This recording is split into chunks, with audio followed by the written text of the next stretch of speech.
హరే కృష్ణ. అందరికీ నమస్కారము. మన తెలుగు భగవద్గీతకి స్వాగతం అందరికీ. ఈరోజు మన తెలుగు భగవద్గీతలో మనము 13వ అధ్యాయము మొదలు పెట్టబోతున్నాము. అంటే ఏంటంటే, ఇప్పటి వరకు మనము 2 భాగాలు భగవద్గీతలో మనం కంప్లీట్ చేసాము భగవంతుడి దయ వల్ల. అది ఏంటంటే ఫస్టు కొంచెం కర్మయోగం గురించి భగవంతుడు మాట్లాడారు. దాంట్లో కొంచెం ధ్యాన యోగం గురించి కూడా మాట్లాడారు. జ్ఞానయోగం గురించి కూడా మాట్లాడారు. తర్వాత వచ్చిన 6 అధ్యాయాలు ఏంటంటే, భక్తి యోగం గురించి చాలా చక్కగా వివరించారు భగవంతుడు. అవన్నీ మనం చాలా లోతుగా చర్చించుకున్నాము భక్తి యోగం గురించి. ఒక 6 అధ్యాయాల్లో. ఇప్పుడు మన లాస్ట్ పార్ట్‌లో ఉన్న భగవద్గీతలో భగవంతుడి దయ వల్ల ఇది కూడా ఎటువంటి ఆటంకాలు లేకుండా మనకి కంప్లీట్ అవ్వాలని మనం మనస్ఫూర్తిగా భగవంతుడిని ప్రార్థిద్దాము. దీంట్లో భగవంతుడు ఇంకా విపులంగా మనకి జ్ఞానయోగం గురించి చెప్తున్నారనమాట. అయితే మనకి ఒక క్వెషను ఫస్ట్‌లో గూడా నేను ఇంట్రడక్షన్‌లో గూడా చెప్పాను. మనకు ఉపోద్ఘాతంలో గూడా ఎందుకు భగవంతుడు మధ్యలో పెట్టారు? భక్తి యోగం చాలా ఇంపార్టెంట్ గదా! అది ఫస్ట్ పెట్టకుండా లేతే లాస్ట్ పెట్టకుండా మధ్యలో ఎందుకు పెట్టారు అంటే, మనకి బలదేవ విద్యాభూషణుల వారు ఒక ఎగ్జాంపుల్ ఇస్తారనమాట. ఒక గొప్ప ఆచార్యుల వారు మనకేం ఎగ్జాంపుల్ ఇస్తారంటే ఉదాహరణ, ఎప్పుడైనా మనం ఒక విలువైన ఇప్పుడు ఒక నగల పెట్టె ఉంది. ఒక వజ్రం ఉంటుంది. దాన్ని భద్రంగా మనం ఏం జేస్తాము, ఒక చిన్న భోషణంలో అంటే ఒక చిన్న మంచి నగల బాక్స్‌లో పెట్టుకుంటాం గదా! పెట్టుకున్నప్పుడు ఏమవుతుంది, అది మధ్యలో ఉంటుంది గదా! కింద బేస్ కర్మయోగం అయితే, పైన జ్ఞానయోగం అయితే, మధ్యలో ఉన్నది చాలా విలువైంది గాబట్టి, ఆ వజ్రం అనేది చాలా విలువైన దానికి విలువ ఎక్కువ ఉంటుంది గాబట్టి, దాన్ని మధ్యలో పెడతామనమాట. సో, అలాగే భక్తి యోగం అన్నిటికంటే అత్యుత్తమమైనది. ఎందుకు అత్యుత్తమమైనది? కేవలం భక్తి ద్వారా మాత్రమే మన భగవంతుడిని మనం చేరుకోగలం కాబట్టి ఏంటంటే, అది దాని విలువైన వజ్రాన్ని మధ్యలో మనము పెట్టుకున్నాం. అలాంటి విలువైన వజ్రాన్ని అనే భక్తి యోగాన్ని భగవంతుడు భగవద్గీత మధ్యలో చక్కగా కుదించి పెట్టారనమాట. మీకు గుర్తుండే ఉంటుంది దివ్య జ్ఞానము, తర్వాత గుప్త జ్ఞానము అంటే మోస్ట్ కాన్ఫిడెన్షియల్ నాలెడ్జ్ 9వ అధ్యాయంలో అతి గోప్యమైనటువంటి జ్ఞానము అన్నిటిని కూడా భగవంతుడు మనకిచ్చాడు. చాలా సూచనల రూపంలో ఆయన చెప్పారు. సో, మనం అన్నీ కూడా చాలా లోతుగా చర్చించుకున్నాము. ఈరోజు మనము ఈ 13-18 అధ్యాయాల వరకు చివరి భాగం భగవద్గీతలో మనం ఫస్ట్ 13వ అధ్యాయం స్టార్ట్ చేద్దాము. నేను స్క్రీన్ షేర్ చేస్తాను మనకి. సో దట్ భగవద్గీత మనం చదువుకుందాము. హ్మ్.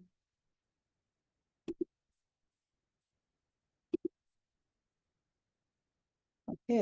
మీకందరికి కనిపిస్తుంది గదా! హ్మ్. ఓకే. సో, నేనేం చేస్తానంటే ఓకే. హుహు. ఓకే. ఆహ్, సో, ఫస్ట్ నేను చదువుతాను. ఈ త్రయోదశాధ్యాయం అంటే 13వ అధ్యాయము. ఈ 13వ అధ్యాయము దీంట్లో భగవంతుడు ప్రకృతి, పురుషుడు, చైతన్యము. చైతన్యం అంటే తెలుసు కదా మనకి కాన్షియస్‌నెస్ చైతన్యము. కృష్ణ చైతన్యం ఎలాగో అలా చైతన్యం గురించి, ప్రకృతి అంటే ఈ భౌతిక ప్రకృతి గురించి, పురుషుడు ఎవరు అనేది దాని గురించి భగవంతుడు చక్కగా అర్జునుడికి వివరిస్తారనమాట. అయితే ఒకటో శ్లోకంలో అర్జునుడు కృష్ణ భగవంతుడిని ఒక 6 ప్రశ్నలు అడుగుతాడనమాట. సో, దాంతోటి స్టార్ట్ అవుతుంది ఈ అధ్యాయము. ఆ 6 ప్రశ్నలు ఏంటన్నది మనం ఇప్పుడు చూద్దాము. భగవంతుడు దానికి ఏం చెప్పాడన్నది 1, 2 శ్లోకాల్లో మనం ఇప్పుడు చూద్దాము. నేను శ్లోకం చదువుతాను ఫస్టు. అర్జున ఉవాచ ప్రకృతిం పురుషం చైవ క్షేత్రం క్షేత్రజ్ఞమేవ చ ఏతద్వేదితుమిచ్చామి జ్ఞానం జ్ఞేయం చ కేశవ. శ్రీభగవానువాచ ఇదం శరీరం కౌంతేయ క్షేత్రమిత్యాభిధీయతే ఏతద్యో వేత్తి తం ప్రాహుః క్షేత్రజ్ఞ ఇతి తద్విదః. అంటే భగవంతుడు ఫస్ట్ ఏమడిగారంటే ఇక్కడ అర్జునుడు ఏమడుగుతున్నాడు భగవంతుడిని, "కృష్ణ ప్లీజ్ నాకు ఎక్స్‌ప్లెయిన్ చేయవా? దేని గురించంటే ప్రకృతి అంటే ఏంటి? ప్రకృతి అంటే ఏంటి? పురుషుడు అంటే ఏంటి?" అంటే భోక్త. పురుషుడంటే మనం చేసే ప్రతి పూజకి ఒక భోక్త ఉంటాడు. ఎవరు ఆయన? యాక్చువల్ భోక్త ఎవరు? ఆ! తర్వాత క్షేత్రం అంటే ఏంటి? క్షేత్రజ్ఞ అంటే ఏంటి? తర్వాత జ్ఞానం అంటే ఏంటి? జ్ఞేయం అంటే ఏంటి? 6 క్వెషన్‌లనమాట. యాక్చువల్‌గా మీరందరూ రాసుకోవాలి ఎప్పుడైనా చెప్తున్నప్పుడు. సో దట్ మనకి బాగా మెమరీలో ఉండిపోతుంది. 6 ప్రశ్నలు అర్జునుడు భగవంతుడిని అడుగుతున్నాడు. ఏంటంటే ప్రకృతి అంటే ఏంటి? పురుషుడు అంటే ఏంటి? క్షేత్రం అంటే ఏంటి? క్షేత్రజ్ఞ అంటే ఏంటి? జ్ఞానం అంటే ఏంటి? జ్ఞేయం అంటే ఏంటి? హ్మ్. జ్ఞేయం అంటే ఏంటి? ఇంకా ఏమైనా తెలుసుకోదగినది ఏమైనా ఉంటే అదేంటి? అని అడుగుతున్నాడనమాట. అప్పుడు భగవంతుడు ఏం చెప్తున్నాడంటే దీనికి 2-7 శ్లోకం వరకు భగవంతుడు మనకి క్షేత్రం అంటే ఏంటి, క్షేత్రజ్ఞ అంటే ఏంటి, జ్ఞానం అంటే ఏంటి అన్న మూడు ప్రశ్నలకి 6 ప్రశ్నల్లో 3 ప్రశ్నలకి 2-7 శ్లోకం వరకు మనకి భగవంతుడు వివరిస్తున్నారనమాట. అయితే ఇప్పుడు ఫస్ట్ శ్లోకంలో ఇప్పుడు మనము ఇది చదువుదాము. ఓ కౌంతేయ, భగవంతుడు ఏం చెప్పారంటే ఈ దేహము క్షేత్రము. అంటే క్షేత్రం అంటే ఏంటి? మన దేహాన్ని క్షేత్రం అనుకోవాలన్నమాట అది. మరియు ఈ దేహమును ఎరిగినవాడు క్షేత్రజ్ఞుడు అని పిలువబడతారు. అంటే ఏంటి? దేహాన్ని ఎవరు ఎరుగుతారు అంటే ఇప్పుడు మనమంటే దేహం కాదని ఫస్ట్ నుంచి మనం చెప్పుకున్నదే గదా! మీ అందరికీ డెఫినెట్‌గా ఫర్ ష్యూర్ మీ అందరికీ కూడా దీని పట్ల సరైన అవగాహన ఉంది అని నేను అనుకుంటున్నాను. మనము అంటే ఏంటి? మనము అంటే దేహము కాదు గదా! మనము అంటే ఏంటి? ఆత్మ కదా! సో, అందుకనే మరి ఈ దేహం అంటే ఏంటి అంటే, ఈ దేహ అంటే క్షేత్రం అంటే ఇక్కడ ఏం చెప్తున్నారంటే ఈ దేహము. అంటే మనం కాదు. ఎందుకంటే మనకి ఇంతకుముందు నేను చాలా సార్లు మీకు ఉదాహరణలు కూడా చెప్పాను కదా! ఏంటంటే సపోజ్ నా చెయ్యి ఇప్పుడు కమల కుమార్ గారి చెయ్యి అంటాను నేను. అంటే కమల కుమారి గారి చెయ్యి అని అంటలే గదా! అంటే కమల కుమారి గారిని ఓ చెయ్యి అని నేను పిలవట్లే గదా! ఓ కళ్ళు, ఓ ముక్కు అని పిలవట్లేదు నేను. ఒక్ ఆవిడ కళ్ళకి ప్రాబ్లమ్ వచ్చిందంటాం ఎవరికైనా చెప్పాలంటే. ఆవిడ కళ్ళకి ఏదో ప్రాబ్లమ్ వచ్చింది అంటాం. అందుకే కళ్ళజోడు పెట్టుకున్నారు అంటాం మనం గదా! ఆవిడ కళ్ళకని ఎందుకన్నాం? కళ్ళకి ప్రాబ్లమ్ వచ్చిందని ఎందుకంటలేదు? అంటే ఆవిడ అంటే ఎవరక్కడ? అంటే దేహంలోనే మనము రకరకాల భాగాల గురించి చెప్తున్నాం గానీ, మనము అసలైన పర్సన్ గురించి, అసలైన వ్యక్తి దాంట్లో ఎవరున్నారు అన్న దాని గురించి చెప్పట్లేదు. అంటే ఆ దేహంలో ఉన్న వ్యక్తి ఎవరు? ఆ దేహంలో ఉన్నది వ్యక్తి ఆత్మ గాబట్టి, దేహం అనేది ఒక క్షేత్రం అన్నమాట. ఇక్కడ భగవంతుడు ఏం చెప్తున్నారు? ఫస్ట్ క్వెషన్‌కి ఆన్సర్ ఏం చెప్తున్నారంటే, "ఈ దేహాన్ని క్షేత్రం అని అంటారయ్యా" అని చెప్తున్నాడు. ఈ దేహాన్ని ఎవరైతే తెలుసుకుంటారో వాళ్ళని అంటే ఈ దేహము తెలుసుకోవడం అంటే ఏంటంటే ఇక్కడ, ఈ దేహము భౌతిక దేహము, నేను అంటే దేహం కాదని తెలుసుకునేవారు. అటువంటి వాళ్ళు క్షేత్రజ్ఞుడు అని తెలుపబడతారనమాట. క్షేత్రజ్ఞుడు అంటే ఎవరంటే ఆత్మ గురించి తెలుసుకున్నవాడు బేసికల్‌గా. ఇంకొకటేంటంటే పరమాత్మ గురించి కూడా తెలుసుకున్నవారు అన్నమాట. హ్మ్. ఎందుకంటే ఇప్పుడు క్షేత్రం అనే పదం చాలా వాటికి మనం ఉపయోగిస్తాం. మామూలుగా ఇప్పుడు ఒక ఒక రైతున్నాడనుకోండి. ఆ! ఒక ఒక స్థ ఒక ద ఒక ఒక పొలంలో పంట పండిస్తాడనుకోండి. ఆ పొలాన్ని కూడా క్షేత్రం అంటాం. అలాగే ఒక ఆసామి ఎవరైనా ఉన్నాడు ఒక గ్రామంలో అతనికి 100 ఎకరాల పొలం ఉందంటే ఆ పొలాన్ని కూడా క్షేత్రం అంటాం. లేదు ఇప్పుడు ఒక తీర్థయాత్రలకి మనం వెళ్ళామనుకోండి, తీర్థ ప్రదేశాలకి దాన్ని కూడా తీర్థక్షేత్రం అంటాం గదా! తీర్థక్షేత్రం అంటాం. అలాగే ఏంటంటే క్షేత్రం అనే దాన్ని రకరకాలుగా ఉపయోగించిన ఇక్కడ ఏమంటున్నారంటే ఈ దేహాన్ని క్షేత్రం అని భగవంతుడు మనకు చెప్తున్నారనమాట. ఆ! అయితే ఈ క్షేత్రాన్ని ఎవరైతే అర్థం చేసుకుంటారో అతన్ని క్షేత్రజ్ఞుడు అంటారు అని చెప్తున్నారనమాట. ఆ! అయితే ఈ శరీరం గురించి తెలుసుకునే వాళ్ళు ఎవరు అంటే ఒకళ్ళు ఆత్మ, ఇంకొకళ్ళు పరమాత్మ. ఇద్దరికీ తెలుస్తుందనమాట. ఎందుకంటే లోపల మనకి తెలుసు కదా! మన లోపల మన ఆత్మ ఉంది. భగవంతుడి ఆత్మ కూడా ఉంది పరమాత్మ. మనం జీవాత్మ అయితే పరమాత్మ, భగవంతుడు కూడా ఉన్నాడు కదా! అయితే వీళ్ళని క్షేత్రజ్ఞ అని ఎందుకంటారంటే, ఆ దేహం గురించి కరెక్ట్‌గా ఒక తో అర్థం చేసుకునే వాళ్ళు కాబట్టి వాళ్ళని క్షేత్రజ్ఞుడు అని పిలుస్తారంటున్నారు. సో, ఇప్పుడు మనం చూద్దాము. ఓకే. 2 పారాగ్రాఫ్‌లున్నాయి. ఇద్దరు చదువుదురు గానీ, ధనలక్ష్మి మాతాజీ మీరు చదవండి శ్లోకము. ఓకే. ఇక్కడ ఎవరు పాపం ఆహ్, శ్రీలక్ష్మి మాతాజీ అడ్మిట్ చేస్తున్నాను. అదే. హ్మ్. అయితే ధనలక్ష్మి మాతాజీ హరే ఆహ్, కృష్ణ. 2 చెప్పండి. శ్లోకాలు చదివి, అనువాదం చదివి మీరు ఈ ఇక్కడితోటి ఆపండిది. నేను మిగతా వాళ్ళకిస్తాను. సరేనా? ఓకే మాతాజీ. ఇక్కడ వరకు స్పష్టం వరకు చదవండి. ఓకేనా? హ్మ్. ఓకే. హ్మ్. అర్జున ఉవాచ ప్రకృతిం పురుషం చైవ క్షేత్రజ్ఞమేవ చ ఏతత్ వేదితుమిచ్చామి జ్ఞానం జ్ఞేయం చ కేశవ. శ్రీ భగవానువాచ ఇదం శరీరం కౌంతేయ క్షత్రమిత్యభిధీయతే ఎతద్యో వేతి తం ప్రాహుం క్షేత్రజ్ఞ ఇతి తద్విదః. అనువాదము.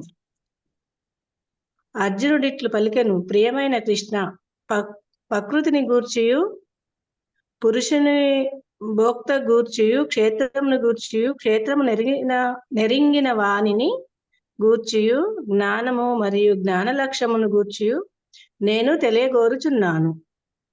శ్రీకృష్ణ భగవానుడు పలికెను, ఓ కౌంతేయ, ఈ దేహము క్షేత్రమనియు మరియు ఈ దేహము నెరిగినవాడు క్షేత్రజ్ఞుడనియు పిలువబడును. భాష్యము. ప్రకృతి పురుషుడు, భోక్త క్షేత్రము, దేహము, క్షేత్రజ్ఞుడు, క్షేత్రము, క్షేత్రము నెరిగిన వాడు క్షేత్రము నెరిగినవాడు జ్ఞానము, జ్ఞాన లక్ష్యములను గూర్చి ఎరగవలెనని అర్జునుడు ఉత్సాహపడుచుండెను. అర్జునుడు ఈ విషయములను గూర్చి విచారణ చేసినప్పుడు ఒక్క నిమిషం. అర్జునుడు ఉత్సాహపడుచుండెను. అర్జునుడు ఈ విషయములను గూర్చి విచారణ చేసినప్పుడు ఈ దేహము క్షేత్రమనబడుననియు, దేహము నెరిగినవాడు క్షేత్రజ్ఞునిగా పిలువబడుననియు శ్రీకృష్ణ భగవానుడు తెలిపాను. ఈ దేహము బద్ధజీవికి కర్మక్షేత్రము. బద్ధజీవి భౌతిక జీవితమును చిక్కుకొని ప్రకృతిపై ఆధిపత్యము వహింపవలెనని యత్నించును. ఆ విధముగా భౌతిక ప్రకృతిపై ఆధిపత్యము వహించు తన సామర్థ్యము ననుసరించి అతడు కర్మక్షేత్రమును పొందును. దేహమే ఆ కర్మక్షేత్రము. ఆ దేహము ఎట్టిది? ఆ దేహము ఇంద్రియములతో కూడినట్టిది. బద్ధజీవి ఇంద్రియ సుఖముల ననుభవింపగోరును. ఆ ఇంద్రియ సుఖమును అనుభవించుటకు గల సామర్థ్యమును అనుసరించి అతనికి ఒక దేహము కర్మక్షేత్రము ఆదింపబడును. కనుక దేహము బద్ధజీవుని క్షేత్రమని అందింపబడును. ఓకే మాతాజీ. కనుక దేహము బద్ధజీవుని క్షేత్రమని లేక కర్మక్షేత్రమని చెప్పబడినది. దేహాత్మ బుద్ధి లేకుండా అట్టి దేహము నెరిగినవాడు క్షేత్రజ్ఞుడనబడును. క్షేత్రమునకు మరియు క్షేత్రజ్ఞునకు అనగా దేహమునకు మరియు దేహము నెరిగిన వానికి నడుమ గల భేదమును ఎరుగుట కష్టమేమి కాదు. ఉదాహరణకు బాల్యము నుండి వృద్ధాప్యం వరకు దేహమునందు అనేక మార్పులు జరుగుచున్నాను. దేహధారి మాత్రము ఏ మార్పు నొందకుండును. ఈ విధముగా క్షేత్రమునకు మరియు క్షేత్రజ్ఞునికి నడుమ భేదము గలదు. ఇట్లు బద్ధజీవుడు తాను దేహము కంటే భిన్నుడనని అవగాహన చేసుకొనగలడు. జీవుడు దేహమునందు స్థితిని కలిగి యుండుననియు, ఆ దేహము శైశవము నుండి బాల్యమునకు, బాల్యము నుండి యవ్వనమునకు, యవ్వనము నుండి వృద్ధాప్యమునకు మార్పు చెందుచున్నదనియు, మరియు దేహము గలవాడు దేహ యజమాని తన దేహము అట్లు మార్పు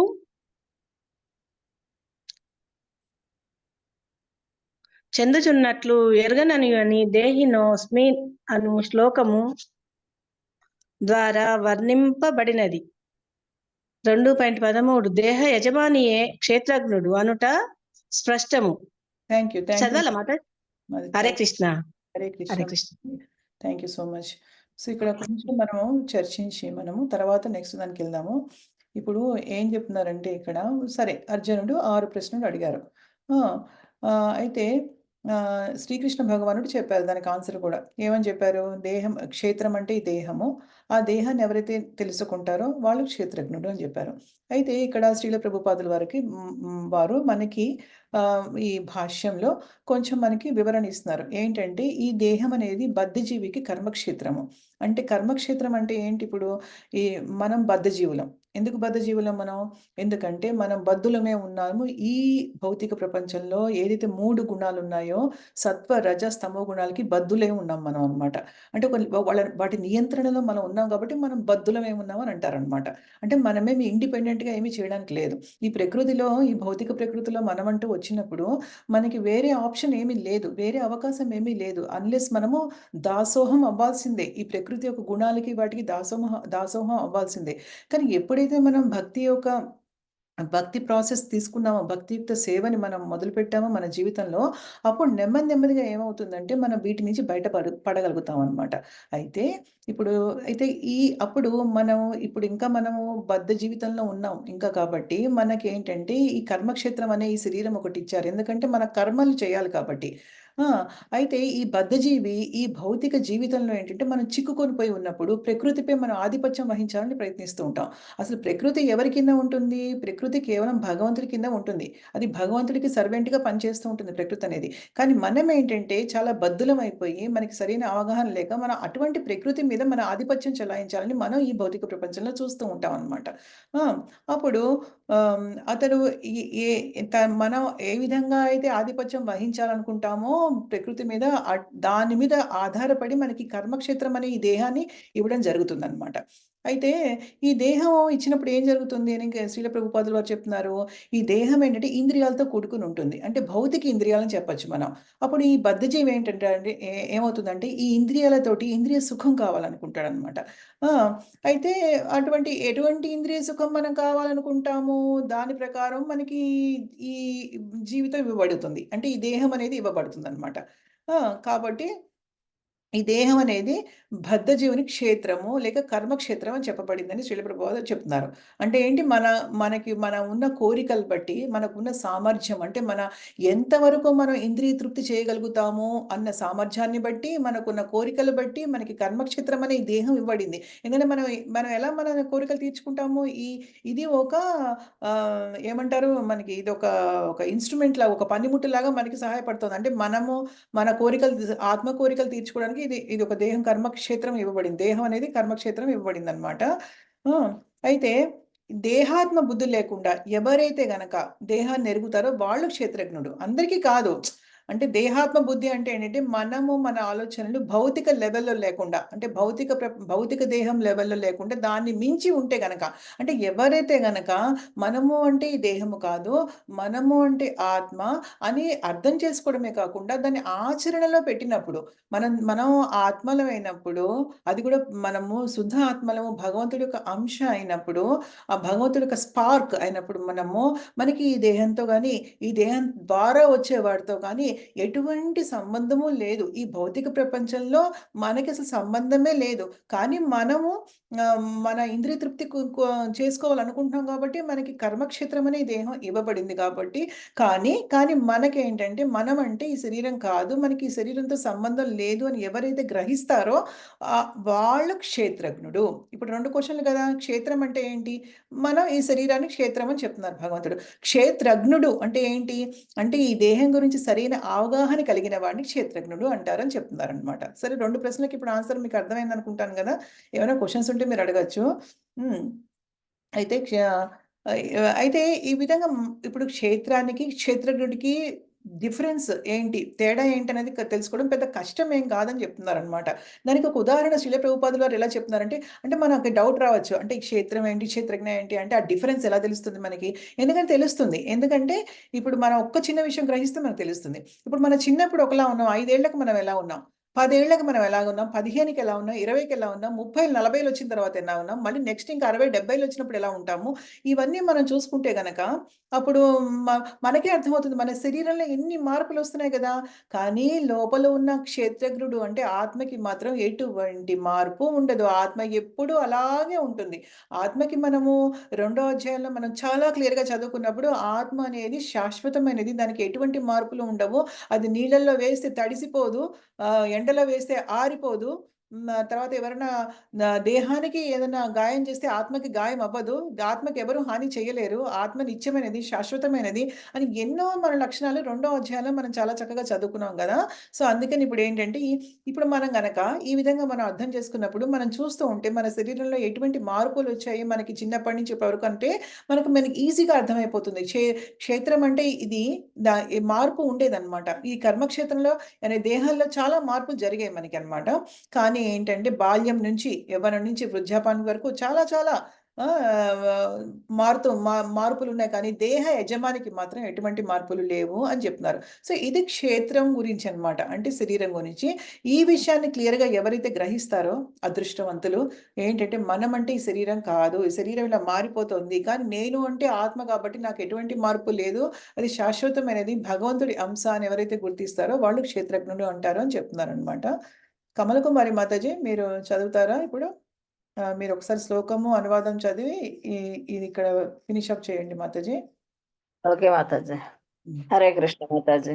కృష్ణ అర్జున ఉవాచ ప్రకృతిం పురుషం చైవ క్షేత్రం క్షేత్రజ్ఞమేవ చ ఏతత్ వేదితుమిచ్ఛామి జ్ఞానం జ్ఞేయ చ కేశవ. శ్రీ భగవానువాచ ఇదం శరీరం కౌంతేయ క్షేత్రమిద్యభిధీయతే ఏతత్యో వేత్తి తం ప్రాహు క్షేత్రజ్ఞ ఇది తద్వితః. అనువాదం. అర్జునుడు ఇట్లు పలికెను, ప్రియమైన కృష్ణ, ప్రకృతిని మరియు పురుషుని గూర్చియు అంటే భోక్తను గూర్చియు, క్షేత్రమును గూర్చియు, క్షేత్రం నెరింగిన వారిని గూర్చియు, జ్ఞానమును మరియు జ్ఞాన లక్ష్యమును గూర్చియు నేను తెలియజేయగోరుచున్నాను. శ్రీకృష్ణ భగవానుడు పలికెను, ఓ కౌంతేయ, ఈ దేహము క్షేత్రమనియు మరియు ఈ దేహము నెరిగినవాడు క్షేత్రజ్ఞుడనియు పిలువబడును. ఇప్పుడు మీరు ఇక్కడి నుంచి చదవండి. జీవుడు. ఒక్క నిమిషం ఉండండి మాతాజీ, ఇక్కడ ఎవరో రాజేశ్వరి మాతాజీ వచ్చారు, అడ్మిట్ చేస్తున్నాను. ఓకే మాతాజీ. మీరు ఇక్కడ జీవుడి నుంచి చదవండి. జీవుడు జీవుడు భౌతిక దేహం అన్న మాతాజీ. కాదు, ఇక్కడ నేను పైన పెట్టాను, ఇక్కడ కర్సర్తో ఇలా అంటున్నాను చూడండి.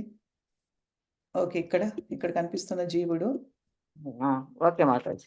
జీవుడు నేను సుఖంగానున్నాను, నేను పురుషుడను, నేను స్త్రీని, నేను సునకమును, నేను మార్జాలమును అని భావించుచుండును. ఇవి క్షేత్రజ్ఞుని ఉపాధులు మాత్రమే, కానీ క్షేత్రజ్ఞుడు దేహము కంటేను భిన్నుడు. వస్త్రముల వంటి అనేక వస్తువులను మనం వినియోగించున్నను వాటికంటే మనము భిన్నులమని ఎరుగుదుము. అట్లే కొద్దిగా ఆలోచించినచో మనము దేహము కంటే భిన్నులమని స్పష్టముగా ఎరుగగలుగుదుము. నేను లేదా నీవు లేదా దేహము గల వారెవరైనను క్షేత్రజ్ఞుడనియు అనగా కర్మక్షేత్రమును ఎరిగిన వారమనియు చెప్పబడుతుము. దేహము క్షేత్రము లేక కర్మక్షేత్రం అని పిలువబడును. భగవద్గీత యందలి మొదటి 6 అధ్యాయములందు దేహము నెరిగిన వాడిని అంటే జీవుని గూర్చియు, మరి ఎట్టి స్థితిలో అతడు దేవాది దేవుని ఎరుగగలడనడి విషయముని గూర్చియు వివరముగా వర్ణింపబడినది. భగవద్గీత నడుమగల 6 అధ్యాయములందు దేవాది దేవుని గూర్చియు, భక్తియుక్త సేవా విషయమున జీవాత్మ మరియు పరమాత్మనకు నడుమగల సంబంధమును గూర్చియు వర్ణింపబడినది. ఈ అధ్యాయం నందు దేవాది దేవుని దివ్యస్థితియు మరియు జీవాత్మ యొక్క పరతంత్ర స్థితియు స్పష్టముగా తెలుపబడినది. జీవులు అన్ని పరిస్థితుల యందును పరతంత్రులైనను మరుపు కారణముగా వారు దుఃఖముల పాలవుతున్నారు. కానీ పుణ్యకర్మలచే జ్ఞానవంతులైనచో ఆర్తి, జిజ్ఞాసు, అర్ధార్థి, జ్ఞాని అను వివిధ రూపములలో పరమపురుషుని చేరుదురని కూడా వర్ణింపబడినది. ఇప్పుడు ఈ త్రయోదశాధ్యాయపు ఆరంభము నుండి జీవుడు భౌతిక ప్రకృతితో ఎట్లు సంపర్కమునకు వచ్చునో మరియు ఏ విధముగా అతడు ప్రకృతి బంధముల నుండి శ్రీకృష్ణ భగవాన్ని కృపచే కామ్యకర్మలు, జ్ఞాన సముపార్జనము, భక్తియుక్త సేవ అనడి వివిధ విధానముల ద్వారా విముక్తుడగునో వివరింపబడినది. జీవుడు భౌతిక దేహము కంటేను పూర్తిగా భిన్నుడైనప్పటికీ ఏదో విధంగా అతడు దానితో సంబంధం గలవాడగును. ఆ విషయం కూడా వివరింపబడినది. హరే కృష్ణ మాతాజీ. జై. Thank you Mataji, thank you so much. So ఇప్పుడు మనం చర్చించుకున్నాము ఆల్రెడీ. ఇప్పుడు ఏం చెప్తున్నారంటే శీల ప్రభుపాదుల వారు, ఇప్పుడు నేను కొంతమంది ఏంటంటే ఈ భౌతిక ప్రపంచంలో చాలామంది ఏమనుకుంటారంటే, ఆహా నేను చాలా సంతోషంగా ఉన్నాను, నేను ఎంజాయ్ చేస్తున్నాను అనుకుంటారు. నిజంగా అది నిజంగా ఎంజాయ్మెంట్ కానే కాదనమాట. ఎందుకంటే మనం చేసే ప్రతి కర్మకి కూడా మళ్ళీ ఒక ప్రతికర్మ అనేది మనం సంపాదించుకుంటున్నాం చక్కగా. సో మనం అప్పుడు ఏమవుతుందంటే మన ఒక అస్తిత్వము ఈ ఈ భౌతిక ప్రపంచంలో పెరుగుతూ పోతూ ఉంటుందన్నమాట.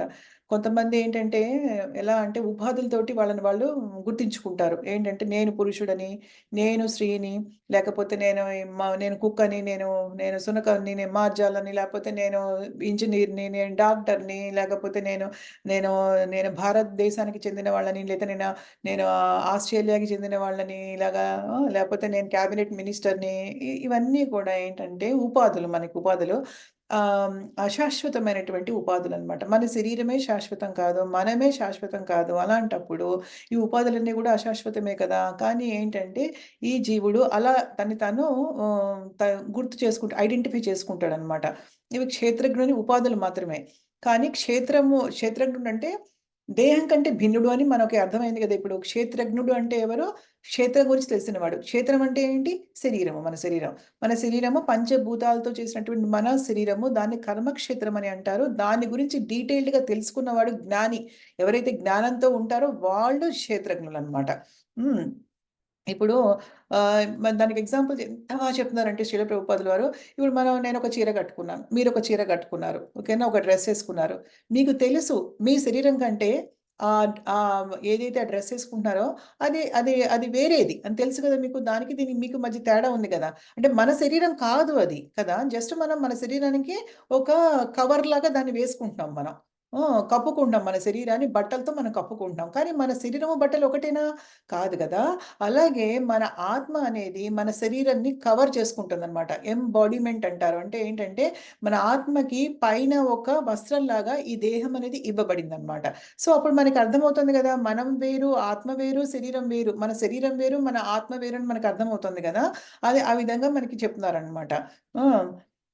సో, తర్వాత ఇక్కడ లాస్ట్ పారాగ్రాఫ్‌లో భగవంతుడు ఏం చెప్తున్నారు అంటే, మొదటి 6 అధ్యాయాల్లో భగవంతుడు చాలా జీవుడి గురించి ఆహ్, త చాలా చక్కగా వివరించి చెప్పారు గదా! ఎందుకంటే మనకి రెండో అధ్యాయం మెయిన్ ఇంపార్టెంట్ చాలా. దాంట్లో భగవంతుడు చాలా క్లియర్‌గా చెప్పారు. ఆత్మ అంటే ఏంటి? శరీరం అంటే ఏంటి? ఆత్మ లక్షణాలేంటి? రెండిటి రిలేషన్‌షిప్ ఏంటి?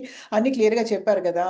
అలాగే మధ్య 6 చాప్టర్స్‌లో అధ్యాయాల్లో భగవంతుడు మనకి భక్తి యోగం గురించి, భక్తియుక్త సేవ గురించి, మనకి పరమాత్మకి, జీవాత్మకి, పరమాత్మకి ఉన్నటువంటి తేడాలేంటి? దాని సంబంధం ఏంటి? అన్న వాటి గురించి కూడా మనం చాలా చక్కగా, చాలా డీటెయిల్‌గా మనం చెప్పుకున్నాము. అయితే ఇక్కడ ఏం చెప్తున్నారంటే ఒకటి ఆహ్, ఇప్పుడు మన జీవాత్మలు పరతంత్రులైనను. అంటే ఏంటంటే మనమేమి మనం భగవంతుడి అంశ కింద భగవంతుడికి సంబంధించిన వాళ్ళము. మనమేమి ఇండిపెండెంట్ ఆత్మలమేమి కాదు.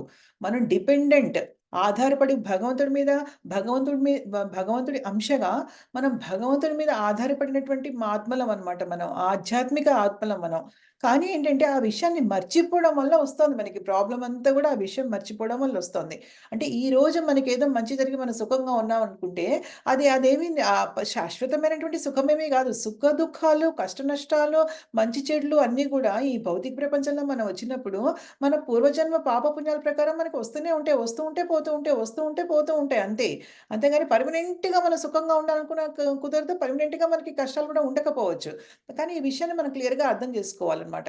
సో, ఏదైనా ఉన్నా కూడా నిజమైనటువంటి సమస్యలైనటువంటి జన్మ, మృత్యు, జరా, వ్యాధి నుంచి మాత్రం మనం తప్పించుకోలేమనమాట.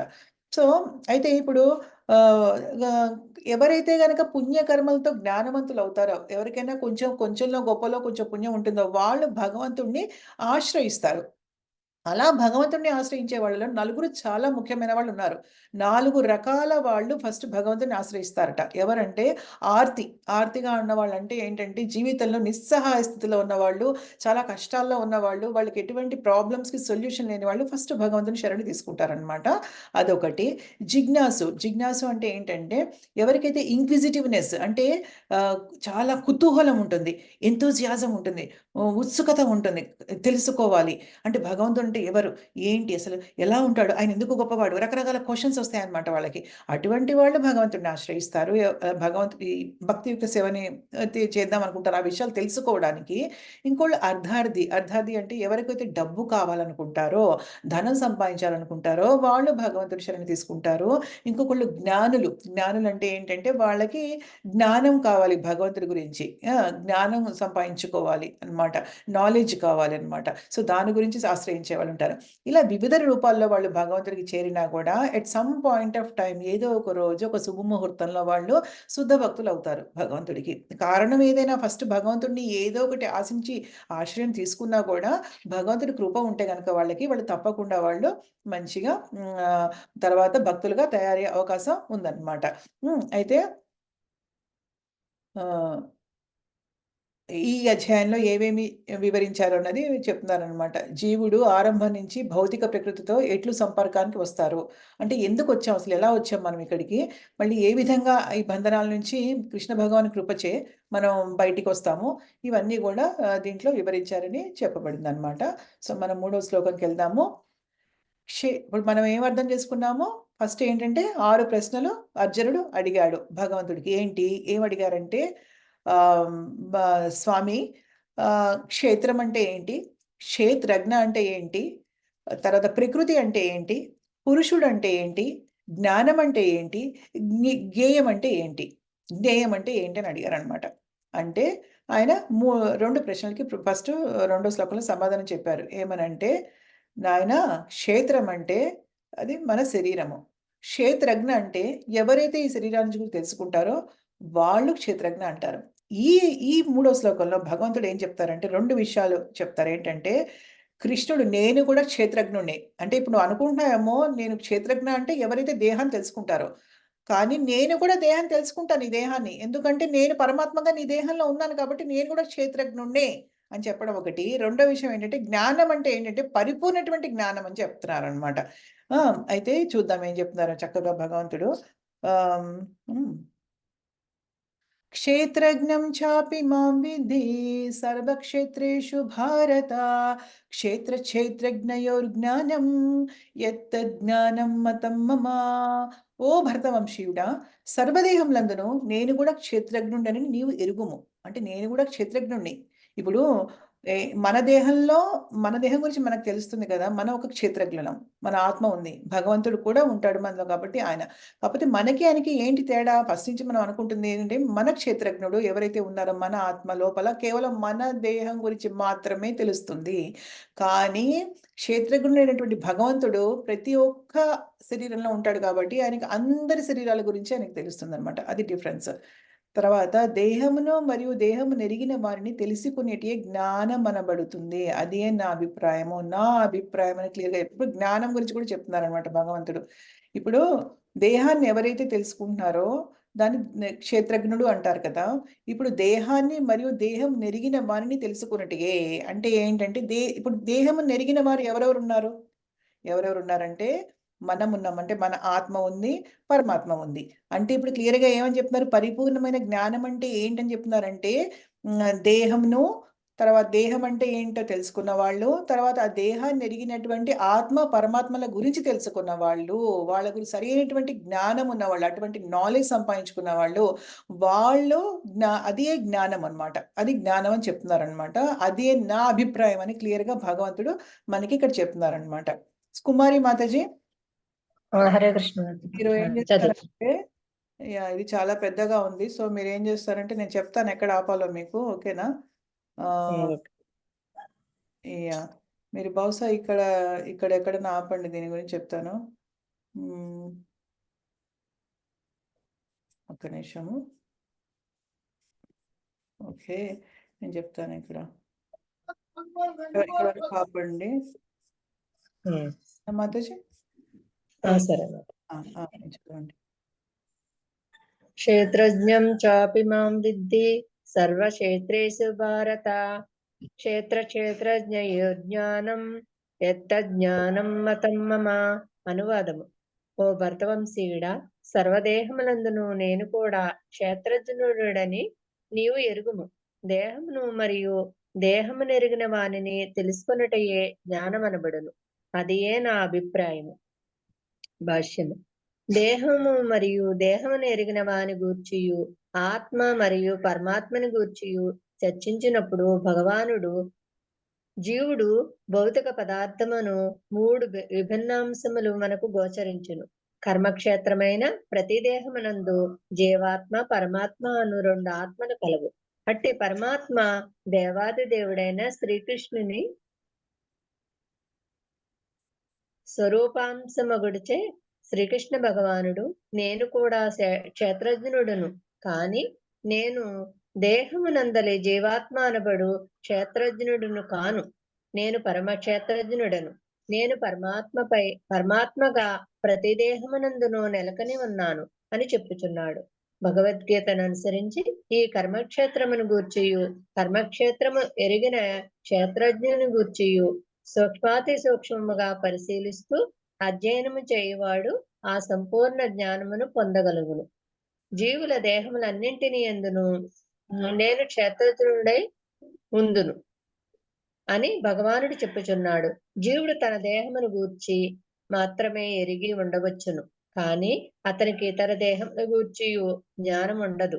పరమాత్మగా సర్వదేహములందు నెలకొనున్నట్టి దేవాది దేవుడు మాత్రము సమస్త దేహములను గూర్చిన సర్వ విషయములను ఎరుగును. అతడు వివిధ జీవజాతుల వివిధ దేహములను సంపూర్ణముగా ఎరిగి ఉండను. దేశ పౌరుడు తనకున్న కొద్దిపాటి భూభాగమును గూర్చి ఎరుగవచ్చును, కాని దేశమునేలడి రాజు తన రాజ్య ప్రాసాదమును గూర్చియే కాకుండా పౌరులందరినూ వ్యక్తిగతముగా కలిగి ఉన్నట్టి ఆస్తులన్నింటిని గూర్చి ఎరిగి ఉండును. అదే విధముగా జీవుడు వ్యక్తిగతముగా తన దేహమునకు యజమాని కావచ్చును, కాని పరమ పురుషుడు సర్వదేహములకు యజమానుడై ఉండును. రాజ్యము నేలడి రాజు రాజ్యమునకు ప్రధాన యజమానుడు. పౌరుడు ఆ ప్రధాన యజమానుడు పౌరుడు ఆ ప్రధాన యజమానుడు. అప్రధాన కాదు, అప్రధాన. అప్రధాన ఓకే మాతాజీ. అప్రధాన యజమానుడు. యజమానుడు పౌరుడు, అప్రధాన యజమానుడు. అట్లే పరమపురుషుడు దేహములన్నింటినీ సర్వాధికారి. దేహము ఇంద్రియములను కూడి అందును పరమపురుషుడు వృషికేశుడు అనగా ఇంద్రియములను నియంత్రించువాడు అని అర్థము. రాజ్యములోని సమస్త కార్యములకును రాజు ప్రధాన నిర్వాహకుడికైనట్లు దేవాది దేవుడు సర్వేంద్రియములకు అది నియామకుడు. నేను కూడా క్షేత్రజ్ఞుడును అని భగవానుడు చెప్పుచున్నాడు. అనగా అతడు పరమ క్షేత్రజ్ఞుడనియు జీవాత్మ తన ప్రత్యేక దేహమును మాత్రమే ఎరుగుననియు భావము. కనుకనే వేదవాంగమయమైన మహాభారతమునందు ఇట్లు చెప్పబడినది. క్షేత్రాని హి శరీరాణి బీజం చాపి శుభాశుభే తాని వేత్తి న యోగాత్మ తతః క్షేత్రజ్ఞ ఉచ్యతే. ఈ దేహము క్షేత్రమనబడును.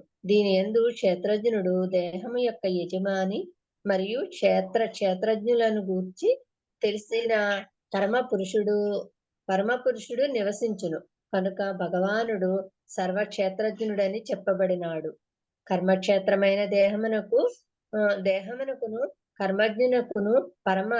కర్మజ్ఞునకును నడుమ గల భేదము ఈ విధముగా వివరింపబడినది. దేహము ఆత్మ పరమాత్మల వాస్తవ స్థితిని గూర్చి పూర్తిగా ఎరుగుటయే వైదిక గ్రంథములందు జ్ఞానముగా చెప్పబడుచున్నది. అది ఏ శ్రీకృష్ణుని అభిప్రాయం. Hare Krishna Mataji. Hare Krishna. Thank you so much Mataji. So మనం ఇప్పుడు ఏదైతే చర్చించుకున్నామో శ్రీల ప్రభుపాదుల వారు ఇంకా చాలా క్లియర్గా మనకి భాష్యంలో చక్కగా వివరిస్తారనమాట. 3 భౌతిక పదార్థాలు యాక్చువల్గా ఏంటంటే ముగ్గురు గురించి ఇప్పుడు మనం మాట్లాడుతున్నాం అనమాట. దేహము మరియు దేహం నెరిగిన వారు. అంటే ఎవరు? దేహం అంటే ఏంటి? ఒక భౌతిక పదార్థము. నిజం చెప్పాలంటే ఈ దేహము మన దేహమే కాదు, రకరకాల జీవుల దేహాలన్నీ కూడా భౌతిక పదార్థాలు. భౌతిక పదార్థాలని ఎందుకు అంటున్నాం మనము? ఎందుకంటే పంచభూతాలు అనే ఒక ముడి పదార్థాలతో, భౌతిక పదార్థాలతో చేయబడినటువంటి దేహం అన్నమాట. కానీ అందుకనే ఇవన్నీ కూడా ఏంటంటే అశాశ్వతమైన దేహాలన్నమాట. అయితే అందుకనే భౌతిక ఇప్పుడు దీంట్లో గనక, ఈ దేహంలో గనక మన ఆత్మ గాని పరమాత్మ గాని లేకపోతే అది ఒక డెడ్ మ్యాటర్ అంటారు. అంటే ఏంటంటే ఒక వ్యర్థ పదార్థముతో సమానం అన్నమాట. అంతే హీనం. అందుకే కదా మనకి మనం ఒక ఆత్మ శరీరాన్ని వదిలిపెట్టినప్పుడు మనం చచ్చిపోయారంటాం మామూలుగా అసలు. కానీ ఆత్మ శరీరాన్ని వదిలిపెట్టడం.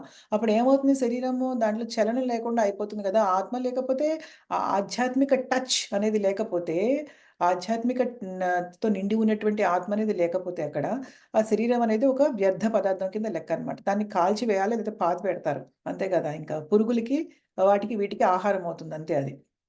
సో ఇక్కడ ఏం చెప్తున్నారంటే శ్రీల ప్రభుపాదుల వారు ఇవి మనం చర్చ చేసుకునేటప్పుడు మనకి 3 కనిపిస్తున్నాయి ఇక్కడ. ఒకటేంటంటే భగవంతుడు, ఇంకొకటి జీవుడు, ఇంకొకటి భౌతిక పదార్థమైనటువంటి ఈ శరీరం అన్నమాట. ఇలా విభిన్న అంశాలు మనకి కనిపిస్తూ ఉంటాయి. అయితే కర్మక్షేత్రమైనటువంటి దేహం నందు, ప్రతి ఒక్కళ్ళ దేహం నందు, మానవ దేహం అంతే కాదు, వేరే జీవుల దేహం పట్ల కూడా ఏంటంటే వాళ్ళ 2 ఉంటాయి. ఆత్మ ఉంటుంది, వాళ్ళ ఆత్మ, 2 పరమాత్మ ఉంటుందన్నమాట. అందుకని భగవంతుడు ఇక్కడ ఏం చెప్తున్నాడనమాట, ఈ పరమాత్మ అనేది శ్రీకృష్ణ భగవంతుడి స్వరూప అంశం అన్నమాట. భగవంతుడు ఉన్నాడు, భగవంతుడికి చాలా ఉంటాయి, స్వ అంశాలు ఉంటాయన్నమాట. దాంట్లో ఒక అంశ ఈ పరమాత్మ. సో కాబట్టి ఆయన ఉన్నాడు కాబట్టి ప్రతి ఒక్క శరీరంలో, అందుకే చెప్తున్నాడు నేను కూడా క్షేత్రజ్ఞుడినే. కానీ నేను దేహం నందు ఉండే జీవాత్మ అనే క్షేత్రజ్ఞుడిని మాత్రం కాదు, నేను పరమ క్షేత్రజ్ఞుడిని. ఎందుకు పరమ క్షేత్రజ్ఞుడు? ఎందుకు? అందరి శరీరాల గురించి ఆయనకు తెలుస్తుంది కాబట్టి. అందరి శరీరాల గురించి తెలుస్తుంది కదా, అందుకనమాట. దానికి ఒక ఎగ్జాంపుల్ శ్రీల ప్రభుపాదుల వారు గారు మనకి భాషల్లో చాలా చక్కగా ఇచ్చారు. ఏంటంటే ఇప్పుడు ఒక దేశ పౌరుడు ఏంటంటే ఇప్పుడు మన ఇండియాలో ఉన్నాం. మనకు కొంచెం స్థలం ఉంటుంది. ఇంటి స్థలం అవన్నీ ఉంటాయి. మనకు తెలుస్తుంది మన స్థలం గురించి. కానీ ఏంటంటే గవర్నమెంట్ వాళ్ళకి అన్ని స్థలాల గురించి తెలుస్తుంది కదా! ఎక్కడెక్కడ ఉన్నాయో. అలా ఒక రాజు ఎగ్జాంపుల్ ఇచ్చారనమాట. పౌరుడికి ఏంటంటే ఒక భూభాగంలో రాజుల కాలంలో ఉన్నప్పుడు పౌరుడికి ఉన్నటువంటి స్థలం గురించి ఆయనకు తెలుస్తుంది. కానీ రాజుకి ఎవరి దగ్గర ఏమేమి స్థలాలున్నాయో అన్నీ తెలుస్తాయి గదా! అలా భగవంతుడికి ఏంటంటే ప్రతి శరీరంలో ఆయన ఉంటారు కాబట్టి హ్మ్. ఆయనకి ప్రతి శరీరం గురించి కూడా తెలుస్తుంది. కానీ జీవాత్మ అనేది ఇప్పుడు డిఫరెన్స్ ఈజీగా చెప్పొచ్చు. యాక్చువల్‌గా మన శరీరంలో మనం అసలు అంటాం గానీ ఇక్కడ నిజంగా భగవద్గీతలో చెప్తున్నారు. మన శరీరం గురించి మనకు సమంగా తెలీదు. ఏం తెలుస్తుంది మనకు నిజంగా చెప్పండి? మన శరీరంలో ఏమేం జరుగుతున్నాయి లోపల అసలు ఏమేం ప్రాబ్లమ్స్ ఉన్నాయి మనము ఇది అసలు ఏమీ తెలీదు కదా! మన శరీరంలో ఒక చిన్న ప్రాబ్లమ్ వస్తే డాక్టర్ దగ్గరికి పరిగెడతాం. అంటే మన శరీరం గురించి మనం ఎంత అజ్ఞానంలో ఉన్నామంటే మన శరీరం గురించి కూడా క్లియర్‌గా మనకేం తెలీదు. ఎందుకంటే లోపల ఏదైనా ప్రాబ్లమ్స్ వస్తే మనం డాక్టర్ దగ్గరికెళ్ళాలి. మనకి ఎంఆర్ఐ స్కానింగ్ చేయాలి, సీటీ స్కానింగ్ చేయాలి. అప్పుడు చూడాలి గానీ నిజం చెప్పాలంటే. లేతే నిజంగా మన శరీరంలో మనకి ఏం జరుగుతుందో మనకి ఏమీ తెలియనే తెలీదు. అంటే మన శరీరం కూడా మన శరీరం గురించి పూర్తిగా కూడా మనకి తెలియని మనం అయోమయ స్థితిలో మనం ఉన్నాం నిజం చెప్పాలంటే. మనం డిపెండెంట్. ఎందుకంటే ఏదన్నా ప్రాబ్లమ్ వస్తే మనం డాక్టర్ దగ్గరికి వెళ్తే కానీ మనకు తెలీదు. బ్రెయిన్‌కి స్కానింగ్ చేస్తే గానీ బ్రెయిన్‌లో ఏముందో తెలీదసలు నిజంగా చెప్పాలంటే. పొట్టకి స్కానింగ్ చేస్తే గానీ పొట్టలో ఏం జరుగుతుందో తెలీదసలు నిజంగా కదా! సో, ఏంటంటే మనకి నిజంగా తెలిస్తే మనకసలు డాక్టర్ దగ్గరికి వెళ్ళాల్సిన అవసరం ఏంటి మనకి? మనకే తెలిసిపోతుంది లోపల ఏం జరుగుతుందో గదా! ఈ ఎంఆర్ఐలు, ఈ సిటీ స్కానింగ్‌లు అవన్నీ ఏమి ఉండవు గదా! ఇంకసలు. కానీ ఏంటంటే భగవంతుడికి మాత్రం అసలు మన శరీరంలో ఏం జరుగుతుందో మొత్తము చాలా క్షుణ్ణంగా తెలుస్తుందనమాట. ఆ! సో, అది చెప్తున్నారనమాట. శ్రీల ప్రభుపాదుల వారేంటంటే మనకి చాలా వివరంగా చెప్తున్నారనమాట. ఏ విధంగా అయితే భగవంతుడు అన్ని శరీరాలకి పరమ క్షేత్రజ్ఞుడిగా ఎలా ఉన్నాడన్న విషయాన్ని ఆయన చెప్తున్నారనమాట. ఇంకొకటేంటంటే ఇంపార్టెంట్ విషయం ఇక్కడ మనం అర్థం చేసుకోవాల్సింది మనకి దేహం ఇచ్చినప్పుడు కర్మక్షేత్రం అనే దేహం ఇవ్వబడినప్పుడు దానికి ఇంద్రియాలు కూడా ఇవ్వబడతాయి. కానీ కృష్ణుడు పేరేంటి ఆయనకి హృషికేశుడు అంటారనమాట ఆయన్ని. ఆ! కృష్ణుడికేంటంటే హృషికేశుడు అంటారనమాట ఆయన్ని. కృష్ణుడు హృషికేశ అంటారు. హృషిక అంటే ఏంటి? ఇంద్రియాలు. ఈశ అంటే ఏంటంటే దానికి అధిపతి అనమాట. సో, హృషికేశుడు అంటే ఏంటంటే ఇంద్రియాలకి అధిపతి అనమాట ఆయన. సో, కృష్ణుడు ఇంద్రియాలకి అధిపతి కదా! సో, ఇంద్రియాలన్నిటిని నియంత్రించేవాడు. అయితే అలాగే భగవంతుడు కూడా మన ఇంద్రియాలన్నిటిని కూడా నియంత్రించగలిగే శక్తి ఆయనకుంటుందనమాట. సో, అందుకనే ఆయన భగవంతుడు చెప్తున్నాడనమాట. నేను కూడా క్షేత్రజ్ఞుడిని అని చెప్తున్నాడనమాట. నేను పరమ క్షేత్రజ్ఞుడిని అని చెప్తున్నారనమాట. హ్మ్. సో, ఇక్కడ మహాభారతంలో మనకొక శ్లోకం గురించి కుమారి మాతాజీ చదివారు. దాంట్లో ఏం చెప్తున్నారు? అది ఒక కోట్ చేశారు శీల ప్రభుపాదుల వారు. "ఈ దేహము క్షేత్రం అంటారు. దీని యందు క్షేత్రజ్ఞుడు, దేహం యొక్క యజమానున్నారు." అంటే మనము ఆత్మ మరియు క్షేత్రజ్ఞుల గురించి తెలిసిన పరమ పురుషుడు నివసిస్తాడు. అంటే మన దేహం గురించి, మన ఆత్మ గురించి కూడా తెలిసినటువంటి పరమాత్మ నివసిస్తాడు. చూడు ప్రతి దాంట్లో మనకి చెప్తున్నారు. జీవాత్మ, పరమాత్మ. జీవాత్మ, పరమాత్మ. మన జీవాత్మలు మన శరీరంలో ఉండడమే కాకుండా నా దేహంలో ఉన్న పరమాత్మ మీ దేహంలో కూడా ప్రతి ఒక్కరి దేహంలో కూడా భగవంతుడు నివసించి ఉన్నారనమాట. అంటే మన సాక్షిభూతులుగా మనం చేసే ప్రతి కార్యానికి సాక్షిభూతులుగా ఆయన ఉన్నారు. మనం ఇంతకుముందు చాలా సార్లు చర్చించినట్టు 2 పనులు చేస్తారాయన. ఒకటేంటంటే మనం చేసే పనులకి సాక్షిభూతుడుగా చూస్తారనమాట. లెక్క వేసుకుంటూ ఉంటారు చక్కగా. తర్వాత మనకేదైనా కోరికలుంటే దాన్ని శాంక్షన్ చేస్తారు. దానికి ఓకే అంటారు. మనకిప్పుడు సపోజ్ మీకు కుమారి మాతాజీకి ఒకళ్ళింటికి ఎవరింటికో వెళ్ళాలనుంది. ఆయన లోపల యెస్ చెప్తారు. చెప్తేనే ఎళ్ళగలుగుతుందావిడ. ఆయన నో చెప్తే ఎళ్ళలేరనమాట. సో, ఆయన ప్రతిదానికి మనం చేసే యాక్షన్‌లకి ఆయన మనకి ఒక్క నిమిషము. ఆయన మనం చేసే యాక్షన్‌లకన్నిటికి గూడా ఆయన ఒక సాక్షిభూతుడుగా ఉంటాడనమాట భగవంతుడు. సో, ఈ విధంగా మనకేంటంటే భగవంతుడు ఇలా ఉన్నారని జెప్పేసి మనకిక్కడ చెప్తున్నారనమాట. ఆహ్, జ్ఞానం అంటే ఏంటంటే ఇప్పుడు జ్ఞానం అనేది అడిగాడు గదా! అర్జునుడు 6 క్వెషన్‌లు అడిగారు. క్షేత్రం అంటే ఏంటి? మన శరీరము. క్షేత్రజ్ఞుడు ఎవరు? అంటే క్షేత్రంలో ఉన్న వాళ్ళెవరో క్లియర్‌గా తెలుసుకున్న వాళ్ళు క్షేత్రజ్ఞులనమాట. అంటే దేహం గురించి బాగా తెలుసుకున్న వాళ్ళు ఏంటి దేహం అంటే ఏంటి అని తెలుసుకునే వాళ్ళు వాళ్ళు క్షేత్రజ్ఞులు. అది ఆత్మ, పరమాత్మ ఇద్దరు ఉంటారు అని చెప్పారు. జ్ఞానం అంటే ఏంటంటే ఈ దేహము, ఆత్మ, పరమాత్మల వాస్తవ స్థితి గురించి పూర్తిగా తెలుసుకోవడమే వైదిక గ్రంథాల్లో జ్ఞానంగా చెప్పబడుతోంది అని చెప్పేసి భగవంతుడు క్లియర్‌గా చెప్తున్నారు. అది నా అభిప్రాయం అని కూడా భగవంతుడు చెప్తున్నారనమాట. సరే కుమారి మాతాజీ తర్వాత ఇప్పుడు మనకి లక్ష్మీ మాతాజీయా? లక్ష్మీ మాతాజీ మీరు హరే చదువుతారా? కృష్ణ. ఒక్క నిమిషం ఉండండి మాతాజీ. మీరు శ్లోకము చదివి, అనువాదం చదివి అప్పుడు అక్కడి నుంచి చదువుదురు గాని. సరేనా? అలా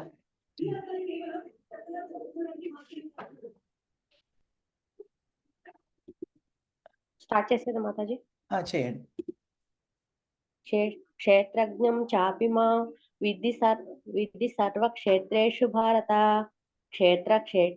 క్షేత్రజ్ఞయోర్ జ్ఞానం యతత్ జ్ఞానం మతం మమ.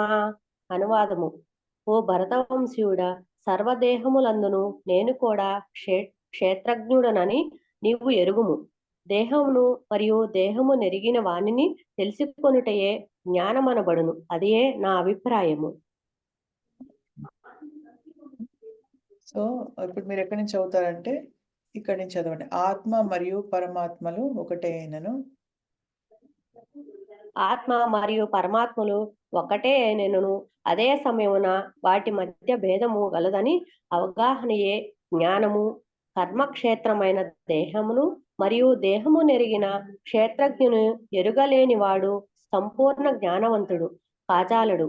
ఏదేని ఒక చిత్రమును చూచువాడు చిత్రకారుని గూర్చియు, చిత్రమును గూర్చియు, చిత్ర ఫలకమును గూర్చియు ఎట్టి భ్రమకు గురికానట్లుగా మానవుడు ప్రకృతి యొక్కయు, పురుషుని యొక్కయు, ప్రకృతి యొక్క భోక్త ఈశ్వరుని యొక్కయు, ప్రకృతిని జీవాత్మను నియమించు క్షేత్రజ్ఞుడు.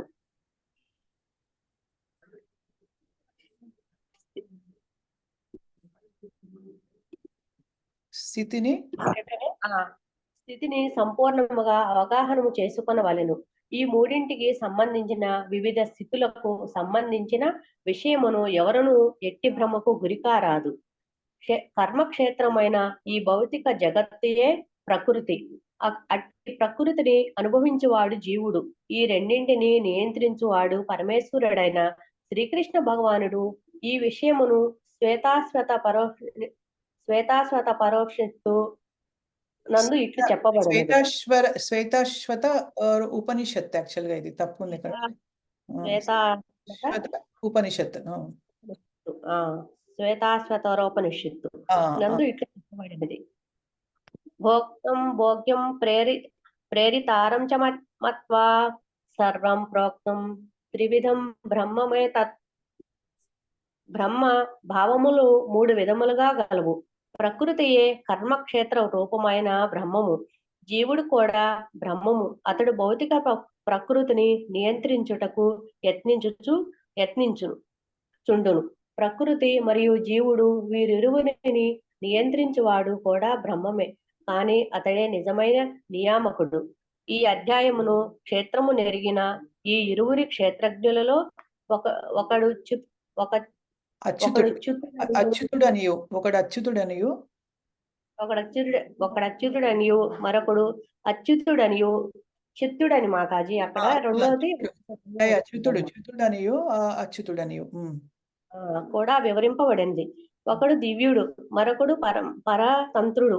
ఈ ఇరువురు క్షేత్రజ్ఞులు ఒక్కరేనని భావించువాడు నేను కూడా క్షేత్రజ్ఞుడు అని స్పష్టముగా చెప్పుచున్నట్టే దేవాది దేవుని వాక్కులను నిరాకరించిన వారగుదురు. త్రాడును చూచి పామును భ్రమించువాడు జ్ఞానవంతుడు కాడు. వాస్తవమునకు అనేక రకములైన దేహములు మరియు అనేక రకములైన దేహ యజమానులు కూడా గలరు.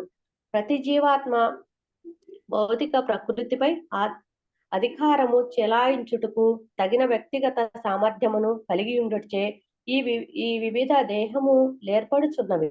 కానీ వాటన్నింటిని అందును దేవాది దేవుడు దివ్య నియామకుడుగా నిలిచియున్నాడు. కనుకనే ఇక్కడ చ అను పదము మహత్వ పూర్ణమైనది. ఎందుకనగా అది దేహములన్నింటి సంఖ్యను సూచించుచున్నది. క్షేత్ర సముచ్చయు స్త్రీల బలదేవ విద్యాభూషణులు అభిప్రాయము కూడా ఇదియే. జీవాత్మకు భిన్నముగా ప్రతి దేహమునందు శ్రీకృష్ణుడు అంతర్యామి రూపమున నెలకొని ఉన్నాడు. క్షేత్రమునకు మరియు దాని భోక్తకు పరమాత్ముడే నియామకుడని తెలుసుకొనుటియే నిజమైన జ్ఞానమని శ్రీకృష్ణుడు ఇక్కడ స్పష్టంగా చెప్పుచున్నాడు. Hare Krishna Mataji. Hare Krishna. Thank you so much Mataji. So ఇప్పుడు మనము కొంచెం ఇక్కడ మనకి కొంచెం చర్చిద్దాము. సో, ఆత్మ, పరమాత్మ శ్రీల ప్రభుపాదుల వారు చెప్తున్నారు. దాటి మధ్య ఎక్కువ భేదం ఏమీ లేదు. ఎందుకంటే 2 కూడా ఆధ్యాత్మికమైనటువంటివన్నమాట. కానీ వాటి మధ్య భేదం ఉందని తెలుసుకోవడమే జ్ఞానము. అంటే ఇప్పుడు పరమాత్మ ఉన్నాడు, మన జీవాత్మ ఉన్నాము. వాటి లక్షణాలు ఒకటే ఇద్దరివి కాబట్టి క్వాలిటీస్ లక్షణాలన్నీ ఒకటే కాబట్టి ఆయనకి నాకు ఏం తేడా లేదని అనుకుంటే అది జ్ఞానం కాదు. ఎందుకంటే పరిమాణంలో మనము చాలా అల్పమైన వాళ్ళమన్నమాట. భగవంతుడి కంటే చాలా అల్పమైన వాళ్ళము. అంటే లక్షణాలన్నీ ఒకటే ఉంటాయి. ఆధ్యాత్మిక లక్షణాలు. ఎందుకంటే 2 కూడా ఆధ్యాత్మికతకి ఆపాదించుకున్నవే కాబట్టి పరమాత్మ అంటే భగవంతుడి ఒక అంశ. మనం కూడా జీవాత్మ అంటే భగవంతుడి అంశనే. కాబట్టి ఇలా అనుకోవచ్చు మనము. అంటే భగవంతుడే. పరమాత్మ అంటే యాక్చువల్‌గా భగవంతుడే. ఆయన అంశకే వస్తారాయన. సో, విస్తరణ అంటారు భగవంతుడు. ఒక విస్తరిస్తారు అలాగా పరమాత్మగా ఆయన ఇక్కడ. బట్ ఏంటంటే ఆ రెండిటికి తేడా ఉంది అని తెలుసుకోవడమే జ్ఞానము. 2 ఒకటైతే కాదనమాట. ఎందుకంటే పరిమాణంలో మనము చాలా చాలా అల్పులము భగవంతుడి పట్ల. భగవంతుడి కింద కదా! సో, అందుకని భగవంతుడి ముందు చూసుకుంటే మనం చాలా అల్పులం అనమాట. హ్మ్. ఆ! ఈ విషయాలు ఎవరైతే తెలుసుకోలేరో కర్మక్షేత్రమైనటువంటి దేహం గురించి, దాని యొక్క ఆ క్షేత్రం గురించి తెలిసినటువంటి ఆత్మ, పరమాత్మల గురించి సరైనటువంటి జ్ఞానం లేని వాళ్ళు జ్ఞానవంతులు కాజాలరు. ఎటువంటి జ్ఞానం లేని వాళ్ళని జ్ఞానవంతులు అని చెప్పలేమనమాట. హ్మ్. ఆహ్, ఇప్పుడు మనం ఏంటంటే మనం కన్‌ఫ్యూజ్ అవ్వకూడదని చెప్తున్నారు. ఇప్పుడు ఒక ఫోటో మనకి ఒక చిత్రపటం ఉంది మన గోడకి. ఆ చిత్రపటాన్ని చూసి, ఆ చిత్రపటాన్ని ఎవరైతే వేశారో వాళ్ళ గురించి గానీ, ఆ చిత్రం గురించి గానీ, ఆ చిత్రం ఫలకం ఒక షేప్ గురించి గానీ, అన్నీ చూసి ఒకటే అనుకుని భ్రమపడకుండా అంటే దాని గురించి కన్‌ఫ్యూజ్ అవ్వకుండా, మనము క్లియర్‌గా ఏంటంటే మానవుడు అంటే ప్రకృతి గురించి, పురుషుడి గురించి, తర్వాత ఈ ప్రకృతిని నియంత్రించే ఈశ్వరుడి గురించి, ప్రతి ఒక్క జీవాత్మని కూడా నియంత్రించే క్షేత్రజ్ఞుడి గురించి, వీటన్నిటి గురించి మన స్థితిని కంప్లీట్‌గా మనం అర్థం జేసుకోవాలి. పూర్తిగా అవగాహననే ఉండాలి. అన్నిటిని కలిపి కన్‌ఫ్యూజ్ అయిపోకూడదు అన్నీ చూసి. ఇప్పుడు ప్రకృతి అంటే ఈ భౌతిక ప్రపంచం అని గూడా చెప్తున్నారనమాట. దీంట్లోనే చెప్పారు మనకి. అయితే ఈ ప్రకృతి ఉంది, మన దేహం ఉంది, జీవాత్మ ఉంది, పరమాత్మ ఉంది. వీటన్నిటిని విడివిడిగా అర్థం చేసుకోవాలి. విడిగా మనం అర్థం చేసుకొని జ్ఞానం సంపాదించుకోవాలి. అన్నిటిని ఒక తాటిలో కట్టకూడదనమాట. హ్మ్. అయితే ఈ కర్మక్షేత్రమైనటువంటి ఈ భౌతిక జగత్తుయే ప్రకృతి. అంటే ప్రకృతి ఏంటని గూడా అడిగాడు అర్జునుడు. శ్రీల ప్రభుపాదుల వారు ఇక్కడ చెప్తున్నారు. కానీ తర్వాత భగవంతుడు కూడా చెప్తాడు మనకి శ్లోకాల్లో. ఒక క్వెషన్ ఉంది గదా! ప్రకృతి అంటే ఎవరు? పురుషుడు అంటే ఎవరు? 2 క్వెషన్‌లు అవి గూడా ఉన్నాయన్నమాట. 6 క్వెషన్స్‌లో ఈ 2 క్వెషన్‌లు ఉన్నాయి. ప్రకృతి అంటే ఎవరు? పురుషుడు ఎవరంటే అని అడిగినవి గూడా ఉన్నాయన్నమాట. ఆ! అయితే హ్మ్. ఈ ఈ ప్రకృతి ఎవరైతే ఉంటారో ఈ ప్రకృతిని అనుభవించి జీవుడు ఎవరైతే ఉంటారో వాళ్ళ నియంత్రకుడు భగవంతుడనమాట. అది క్లియర్‌గా మనకి అర్థం చేసుకోవాలి. శ్వేతాశ్వతర ఉపనిషత్తులో కూడా అది చెప్పబడిందనమాట. బ్రహ్మ భావములు 3 విధాలుగా గలవు. ప్రకృతియే కర్మక్షేత్ర రూపమైన బ్రహ్మము. అంటే ఇప్పుడు బ్రహ్మం అనే వాటికి చాలా అర్థాలున్నాయన్నమాట. అది చెప్తున్నారిక్కడ. ఒకటే అర్థం గాదు. బ్రహ్మం అంటే భగవంతుడిని గూడా బ్రహ్మం అంటారు. జీవుడిని గూడా బ్రహ్మం అంటారు. ప్రకృతిని గూడా బ్రహ్మం అంటారు. అలా బ్రహ్మానికి చాలా ఉన్నాయి. ఈ ప్రకృతి కూడా బ్రహ్మం అంటున్నారు. జీవుడు కూడా బ్రహ్మము. ఆ! అతడు తర్వాత వీళ్ళిద్దరిని నియంత్రించేవాడు. ప్రకృతిని, జీవుడిని కూడా నియంత్రించేవాడు కూడా బ్రహ్మమే. కానీ అతను నిజమైనటువంటి బ్రహ్మం. అతను నిజమైనటువంటి అంటే ఎవరు? భగవంతుడు అని చెప్తున్నారనమాట. ఆ! అయితే ఇప్పుడు మనం ఇంతకుముందు చెప్పుకున్నాం గదా! ఏంటంటే క్షేత్రాన్ని ఎరిగిన వాళ్ళు ఇద్దరున్నారు. క్షేత్రం అంటే మన శరీరం. దాన్ని ఎరిగిన వాళ్ళు, తెలుసుకున్న వాళ్ళు ఇద్దరున్నారు. ఎవరు? జీవాత్మ, ఒకటి మనవాత్మ, ఒకటి పరమాత్మ.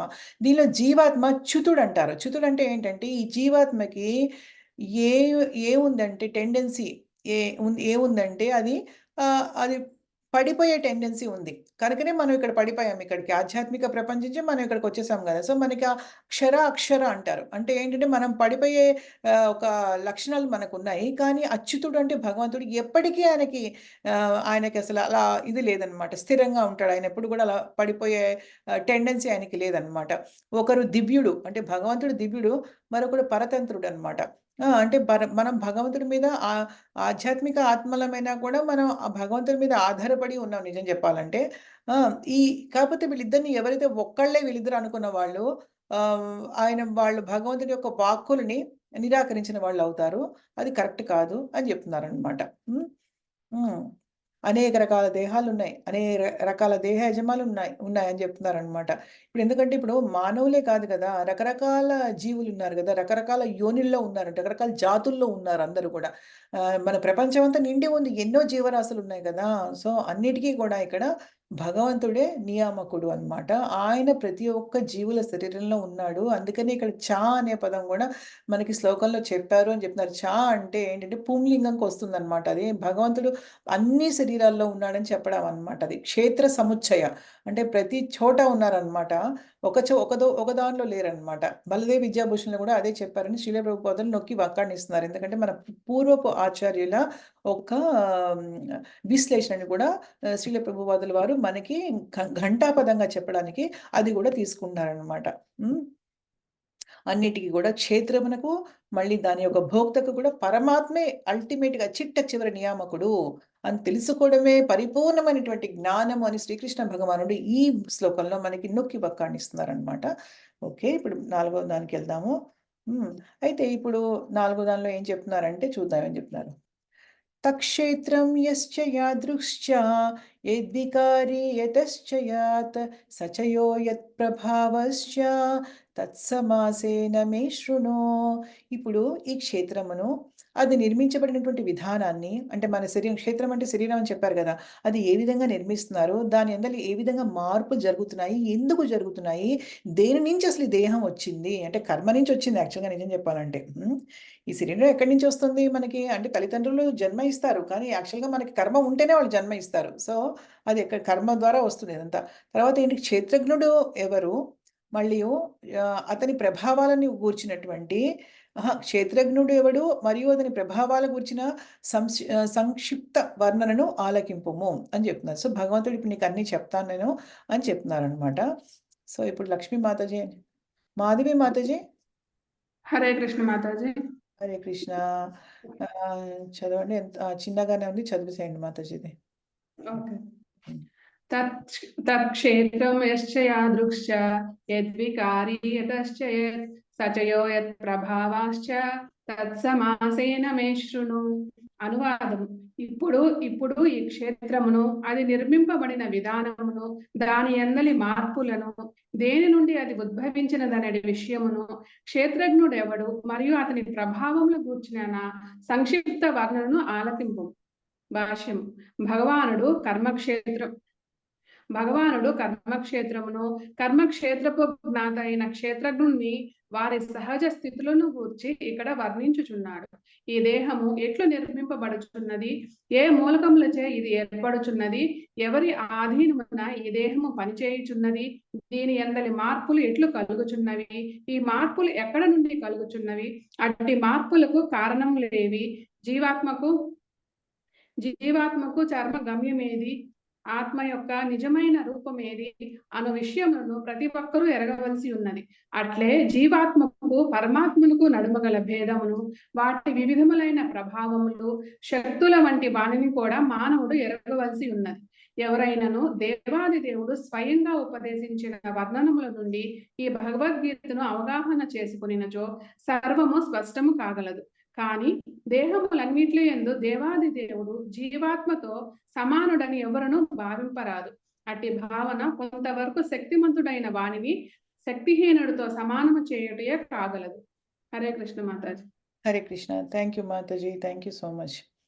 సో, ఇక్కడ ఎన్ని విషయాలంటే ఇక్కడ ఏమేం భగవంతుడు చెప్దాం అనుకుంటున్నారంటే కర్మక్షేత్రం అంటే శరీరం గురించి, కర్మక్షేత్ర జ్ఞాత అయిన క్షేత్రజ్ఞుడు దాని గురించి తెలుసుకున్న వాడి గురించి, ఇక్కడ ఇంకా ఏంటి ఈ దేహం ఏ విధంగా నిర్మించబడుతుంది, ఏ మూలకముచే ఇది, ఏ ముడి పదార్థాలచే ఇది ఏర్పడుతోంది, ఎవరి ఆధీనంతో ఇది పనిచేస్తోంది, దీని యందు మార్పులు ఏ విధంగా జరుగుతున్నాయి, ఈ మార్పులు ఎక్కడి నుంచి వస్తున్నాయి, అట్టి మార్పుకు అసలు ఏంటి కారణము, జీవాత్మ యొక్క చరమ గమ్యం ఏంటి అంటే లక్ష్యం ఏంటి, చరమ గమ్యం ఏంటి, ఆత్మ యొక్క నిజమైనటువంటి రూపం ఏంటి అనే విషయాలు ప్రతి ఒక్కరికి తెలుసుకోవాలి. కాబట్టి తర్వాత జీవాత్మకి పరమాత్మకి కలిగే భేదం ఏంటి, వివిధ రకాలైన ప్రభావాలేంటి, వాటి శక్తులేంటి అని ఇవన్నిటి గురించి కూడా భగవంతుడు చెప్తారనమాట. సో, దాని గురించి విశ్లేషణ మనకి నెక్స్ట్ శ్లోకం నుంచి స్టార్ట్ చేస్తారనమాట. అయితే నెక్స్ట్ 13.5కెళ్దాము. ఎక్కువ దీంట్లో ఇంకా ఏమేమి చెప్తారో అన్నది ఉంది భగవంతుడు. సో, మనం నెక్స్ట్ శ్లోకానికి వెళ్దాము. ఋషిభిర్బహుధా గీతం ఛందోభిర్వివిధైః పృథక్ బ్రహ్మసూత్రపदैश्चैव हेतुमद्भिर्विनिश्चितैः. క్షేత్రము మరియు క్షేత్రజ్ఞుని గూర్చిన ఆ జ్ఞానము పలువురు ఋషులచే వివిధ వేద గ్రంథములందు వర్ణించబడినది. అట్టి జ్ఞానము విశేషముగా వేదాంత సూత్రములందు కార్యకారణములతో హేతుబద్ధంగా ప్రకటించబడింది అని భగవంతుడు చెప్తున్నారు. అంటే ఏంటంటే భగవంతుడు ఏం చెప్తున్నారు ఇక్కడ, నాయన అర్జున, ఈ క్షేత్రం గురించి, ఈ క్షేత్రజ్ఞుల గురించి ఇంతకు ముందు చాలా మంది ఋషులు చాలా వేద గ్రంథాలు వివరించి చెప్పారయ్యా. అన్ని గ్రంథాలు చెప్పారు. విశేషంగా ఈ జ్ఞానము వేదాంత సూత్రాల్లో చాలా చక్కగా హేతుబద్ధంగా ప్రకటించబడిందయ్యా అని చెప్తున్నారు. అంటే భగవంతుడు వీళ్ళ గురించి ఎందుకు ఎత్తాలసలు? అంటే ఈ ఋషుల గురించి, వేదాంత సూత్రాల గురించి, వేదాల గురించి భగవంతుడు ఎందుకు చెప్పాలి? ఆయన డైరెక్ట్‌గా చెప్పొచ్చు కదా! అవన్నీ ఎందుకు? భగవంతుడికి ఎంత సామర్థ్యం ఉందంటే, ఆయన పరమనియామకుడు, ఆయన సాక్షాత్తు భగవంతుడు, దేవాది దేవుడు, శ్రీకృష్ణ భగవానుడు. ఆయన నేను చెప్తే అంటే అర్జునుడు వినడా? ఇవన్నీ ఎందుకు తీసుకురావాలాయన? ఎందుకు చెప్తున్నారంటే, వేదాలన్నీ గూడా ఆయన దగ్గర నుంచే వచ్చాయి. ఆ! ఈ ఈ ఈ వేదాలనేవి ఆయన శ్వాస నుంచి వచ్చాయి నిజం చెప్పాలంటే కదా! 4 వేదాలు ఆ శ్వాస నుంచి వచ్చాయి. ఆయన శ్వాస నుంచి స్వయంగా వచ్చాయి. భగవంతుడి యొక్క ఊపిరి, ఉచ్ఛ్వాస, నిశ్వాసాల నుంచి వచ్చేసి వేదాలన్నీ మొత్తం వేద అవన్నీ తర్వాత అవన్నీ గూడా కంపైల్ 4 వేదాల కింద విభజించబడింది. తర్వాత పురాణాలు, ఉపనిషత్తులు ఇవన్నీ వచ్చాయి మనకి. భగవద్గీత, భాగవతం ఇవన్నీ భగవద్గీత భగవంతుడే చెప్పారు డైరెక్ట్‌గా ఆఫ్‌కోర్స్. సో, భాగవతం వ్యాసదేవుల వారి చేత చెప్పించారు మన కోసము. సో, ఏంటంటే ఇవి చెప్పడానికి కారణం ఏంటంటే అన్నీ ఆయన నుంచే వస్తాయి కాబట్టి, ఆయన వాక్కుకి, వేద వాక్కుకి ఏమి డిఫరెన్స్ తేడా ఏమీ ఉండదనమాట. భగవంతుడి వాక్కుకి వేదాల్లో ఉన్న వాక్కుకి అనమాట. అందుకని ఆయన ఇక్కడ మనకి చెప్తున్నారనమాట. ఆ! నా ఈ విధంగా చెప్పడం వల్ల కూడా ఏంటంటే, నాయన నువ్వు నా మాటలకి ఎంత విలువ ఇస్తున్నావో ఇప్పుడు. ఎందుకంటే నన్ను ఆధ్యాత్మిక ఆచార్యుడిగా నువ్వు అంగీకరించావు. ఎప్పుడైతే మనకి అహంకారం ఉంటుందో, అప్పుడు మనకి ఎటువంటి జ్ఞానము రాదు. మనము ఎవరికైనా ఒక ఆధ్యాత్మిక తత్వవేత్తకి, ఒక శుద్ధ భక్తుడికి మనం అర్పితం చేసుకోవాలి. అంటే మనం తల వంచాలి. మన అహంకారాన్ని ఆయన పాదాల ముందు పెట్టేయాలి. పెట్టేసి మనం సబ్మిసివ్‌గా, చాలా వినయంగా, వినమ్రంగా మనము ప్రశ్నించాలనమాట. అప్పుడు మనకి ఆధ్యాత్మికత అనేది ఆపాదించబడుతుందనమాట. సో, అలాగా నువ్వు 2.7 శ్లోకంలోనే భగవంతుడిని ఆయన మనకి గుర్తుంటే గనక చాలా ప్రసిద్ధి చెందినటువంటి శ్లోకము కార్పణ్యదోషో పహతా స్వభావా ప్రశ్యామి త్వం ధర్మ సమూఢచేతః అన్న శ్లోకంలో భగవంతుడిని అర్జునుడు శరణు తీసుకున్నాడు కదా! గురువుగా అంగీకరించాడు. కాబట్టి చెప్తున్నారనమాట. నాయన నా మాటలకి గురువుగా నువ్వు ఎంత విలువిస్తున్నావో అదే సేమ్ వాల్యూ, అదే విలువ నువ్వు ఇయ్యవయ్యా. ఈ వేద గ్రంథాలకి కూడా ఇయ్యి. వేద సూత్రాలకి కూడా ఇయ్యి. ఎందుకంటే అది నా వాక్కుకి, ఆ వాక్కుకి ఎటువంటి హ్మ్. ఎటువంటి తేడా లేదయ్యా. ఎటువంటి డిఫరెన్స్ లేదయ్యా. అలా కాకుండా నువ్వు మన గ్రంథాలనికి గౌరవించకుండా నువ్వు నా ఇష్టం వచ్చినట్టే నేను చేసుకుంటానంటే మనకి కుదరదనమాట. భగవంతుడు ఇక్కడ మనకి సూచన ఏమిస్తున్నారంటే, లేదు నా ఇష్టం వచ్చినట్టు నేను జీవిస్తాను. నా ఇష్టమైనటువంటి భక్తియుక్త సేవా మార్గాన్ని నేను ఎన్నుకుంటాను. అంటే అది కరెక్ట్ కాదు. దానివల్ల మనకు లాభమేమీ లేదు మనకి. ఒక సరైనటువంటి పద్ధతిలో ఒక భక్తియుక్త సేవ చేసుకుంటూ వెళ్తే, ఒక సంప్రదాయంలో మనము అది మాత్రమే మనకి రిజల్ట్ ఇస్తుంది. అంతేగాని మనకి ఇష్టమైనట్టుగా మనం చేసుకుంటూ వెళ్ళేది అసలు భక్తియుక్త సేవ కానే కాదు. ఎందుకంటే భగవంతుడు అంగీకరించాలి గదా! అక్కడ. శుద్ధ భక్తుడి ఆమోదం లేకుండా భగవంతుడు అంగీకరించలేరు మన సేవని. ఎందుకంటే మనం అంతగా తుప్పు పట్టిపోయి ఉన్నామనమాట. ఆ! సో, ఏది చేసినా కూడా మనము శాస్త్ర సమ్మతంగా చేయాలి. శాస్త్ర, సాధు, గురు ఈ 3 మనకి ప్రామాణికతలనమాట. ప్రామాణికతలు కలిగినవి ఏంటంటే 3 శాస్త్రము, తర్వాత సాధు, మరి గురు. ఈ మూడిటి ప్రకారం మనం వెళ్ళాలి. ప్రతిది కూడా శాస్త్ర చక్షుతో చూడాలనమాట. శాస్త్ర చక్షుతో అంటే మనము శాస్త్రపరంగా మనం చూడాలి ప్రతిది. అప్పుడే మనకి కరెక్ట్‌గా ఉంటుందని చెప్తున్నారనమాట. తర్వాత ఎవరు మనకి ఆహ్ నరసింహ ప్రభు. ఈరోజు పద్మజ మాతాజీ రాలేదా? Okay. Hare Krishna Mataji. Hare Krishna Prabhu. Please మీరు చదవండి. ఇది చాలా పెద్దదుంది. నేను చెప్తాను ఎక్కడ వదిలిపెట్టాలో మీరు. ఓకే మాత.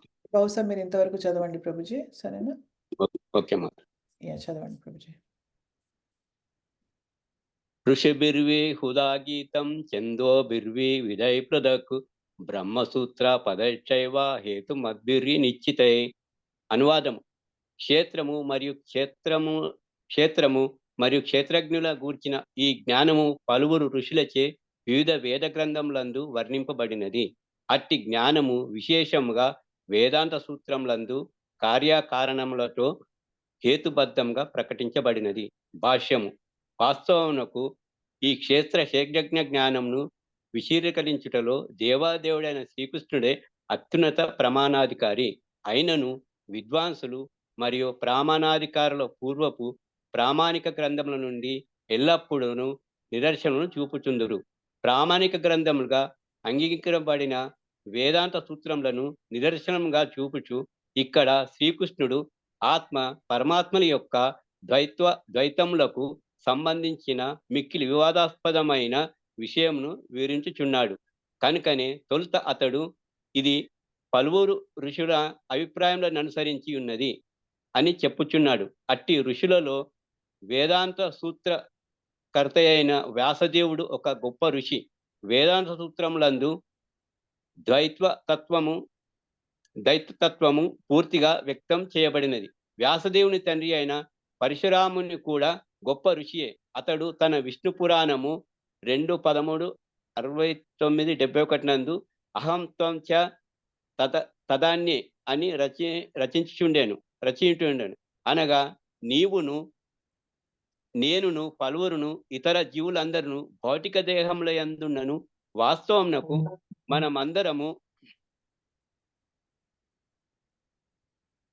వాస్తవమునకు మనమందరము ఆధ్యాత్మిక ప్రకృతికి చెందిన వారమే. కానీ ఇప్పుడు భిన్నమైన మన వివిధ కర్మలను అనుసరించి భౌతిక ప్రకృతికి సంబంధించిన వివిధ గుణములచే బంధితులమైతిమి. కనుక కొందరు ఉత్తమ గుణస్థితి అందుండగా మరికొందరు అధమ స్థితి అందున్నారు. కానీ ఈ ఉత్తమ అధమ స్వభావములను జ్ఞానము వలన కలుగుచు అసంఖ్యాకులైన జీవులుగా ప్రకటమవుచుండును. కానీ పతనము లేనటువంటి పరమాత్ముడు మాత్రము ప్రకృతికి సంబంధించిన త్రిగుణములచే కలుషితుడు కాకుండా దివ్వుడై ఉన్నాడు. అట్లే మూల వేద గ్రంథములందు జీవాత్మకు పరమాత్మకును దేహంనకు నడుమ గల భేదము వివరంగా చెప్పబడినది. దీనిని వివరించిన పలువురు మహర్షులలో పరశురాముని ప్రముఖంగా పరిగణింపబడుచున్నాడు. ఈ విషయమే ముఖ్యంగా కఠోపనిషత్తు 2:13 నందు కూడా చెప్పబడినది. ప్రభుజీ మీరు ఇంతవరకు చదవండి. ఇంకోటి ఈ శ్లోకం నందలి ఛందోబి అను పదము వివిధ వైదిక గ్రంథములను సూచించును. ఉదాహరణకు యజుర్వేద శాఖ అయిన తత్తిరియోపనిషత్తు ప్రకృతిని, జీవుని, దేవదేవుని గురించి వర్ణించుచున్నది. హరే కృష్ణ మాత. Thank you so much Prabhuji. Hare Krishna. So ఇది కొంచెము మనకి తత్వంలో ఉంటుంది. కొంచెము కొంచెం అర్థం చేసుకోవడానికి ట్రై చేయండి. అంటే మనకి ఎక్కువ అర్థం చేసుకోకపోయినా ఏం పర్వాలేదు. మన భక్తియుక్త సేవకు వచ్చిన ప్రాబ్లం ఏమి ఉండదు. కానీ ఇక్కడ ఏంటంటే ఏం చెప్తున్నారంటే ఏదైనా ఒక చెప్పాలంటే దేవాది దేవుడే. ఏదో ఒక విషయాన్ని క్లారిఫై చేయాలంటే భగవంతుడే అత్యున్నతమైనటువంటి ప్రామాణికమైన అధికారి ఆయన. అయితే ఎల్లప్పుడూ అయితే ఆయనను కూడా ఇక్కడ విద్వాంసుల గురించి, వాళ్ళ గురించి, ప్రామాణిక గ్రంథాల గురించి భగవంతుడు మాట్లాడుతున్నారు కదా! ఎందుకని మాట్లాడుతున్నారంటే మనం దాని గురించి చర్చించాము. మిక్కిలి వివాదాస్పదమైన విషయం అంటే ఇక్కడ ఏం చెప్తున్నారంటే ఇప్పుడు ద్వైత, అద్వైత వాదాలని ఉన్నాయి. ద్వైత అంటే ఏంటంటే మనం ద్వైతవాదులం. ద్వైతవాదులం అని ఎందుకు అంటున్నామంటే మనకి తేడా తెలుసు. జీవాత్మకి, పరమాత్మకి ఉన్నటువంటి తేడా అనేది మనకి తెలుసుకుంటాం మనం. అది తేడా చూస్తాం మనం. కానీ అద్వైతవాదులు ఏమనుకుంటారంటే చాలా తప్పుగా అనుకుంటారు. అద్వైతవాదులు ఏమనుకుంటారంటే వాళ్ళు జీవాత్మకి, పరమాత్మకి ఏమీ తేడా లేదు. ఎప్పుడైతే ఈ జీవాత్మ మన భౌతిక దేహాన్ని వదిలిపెడుతుందో అప్పుడు పరమాత్మలో కలిసిపోతుంది. ఇంకా పరమాత్మతో ఒకటైపోతుంది అని చెప్తారనమాట. డిఫరెన్స్ ఏమీ లేదు అన్నది వాళ్ళ భావన. అయితే చాలా డిఫరెన్స్ ఉంది. పరమ డిఫరెన్స్ ఉంది. మన వ్యక్తిత్వాన్ని కోల్పోం మనం. అట్ ద సేమ్ టైమ్ మనం చాలా అల్పులం భగవంతుడి ముందు అన్న ఇది మనకుంటుందన్నమాట. అయితే దీంట్లో వ్యాసదేవుడు ఈ ఋషులలో వేదాంత సూత్రుడైనటువంటి వేదాంత సూత్రాలకి కర్త అయినటువంటి వ్యాసదేవుడే స్వయంగా ఉన్నాడు. ఆయన వేదాంత సూత్రములందు ద్వైతతత్వం గురించి పూర్తిగా మనకి వివరించారు. ద్వైతతత్వం అంటే ఏంటంటే మనం భగవంతుడికి మనకి తేడా చూడడం, డిఫరెన్స్ చూడడం, భగవంతుడికి మనం సేవకులుగా ఉండడం అనే దాన్ని చాలా చక్కగా చెప్పారనమాట. ఈ వ్యాసదేవుడి తండ్రి ఎవరు? పరాశరముని. ఆయన కూడా చాలా గొప్ప ఋషి. ఆయన కూడా విష్ణు పురాణంలో మనకి ఈ కోట్స్ అన్నీ మనకి శ్రీల ప్రభుపాదుల వారు ఇస్తున్నారనమాట. ఆయన కూడా ఏం చెప్పారంటే విష్ణు పురాణంలో ఆయన అహంత్వం చ తథాన్యే అని చెప్పారంటే ఆయన వివరిస్తున్నారు. నీవు, నేను ఇక్కడ అందరం కూడా మనం ఆధ్యాత్మిక ప్రకృతికి సంబంధించిన వాళ్ళమే. కానీ భౌతిక దేహాల్లో ఉన్నాం ఇప్పుడు. ఆ!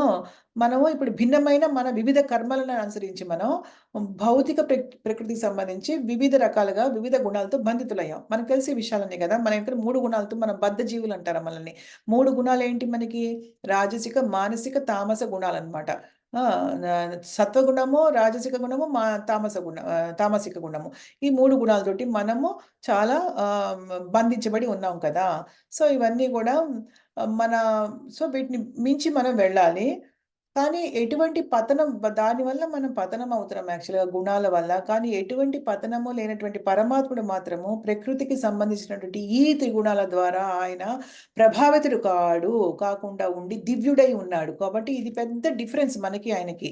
అంటే ఇవన్నీ ఆయన ఒక ఆధీనంలో ఉంటాయి నిజం చెప్పాలంటే. సో, ఏంటంటే ద్వైత తత్వాన్ని ఇక్కడ గురించి శ్రీల ప్రభుపాదులు వారు చెప్తున్నారు. మనం ద్వైత తత్వాన్ని భా ఫాలో అయ్యి, అనుసరించి మనం భగవంతుడికి, మనకి ఉన్నటువంటి తేడాలను ఏంటి గుర్తిస్తున్నాం. ఆయన ఎంత గొప్పవాడు, మనం ఎంత అల్పులం అన్న విషయాన్ని మనం తెలుసుకోవాలనమాట. ఆ!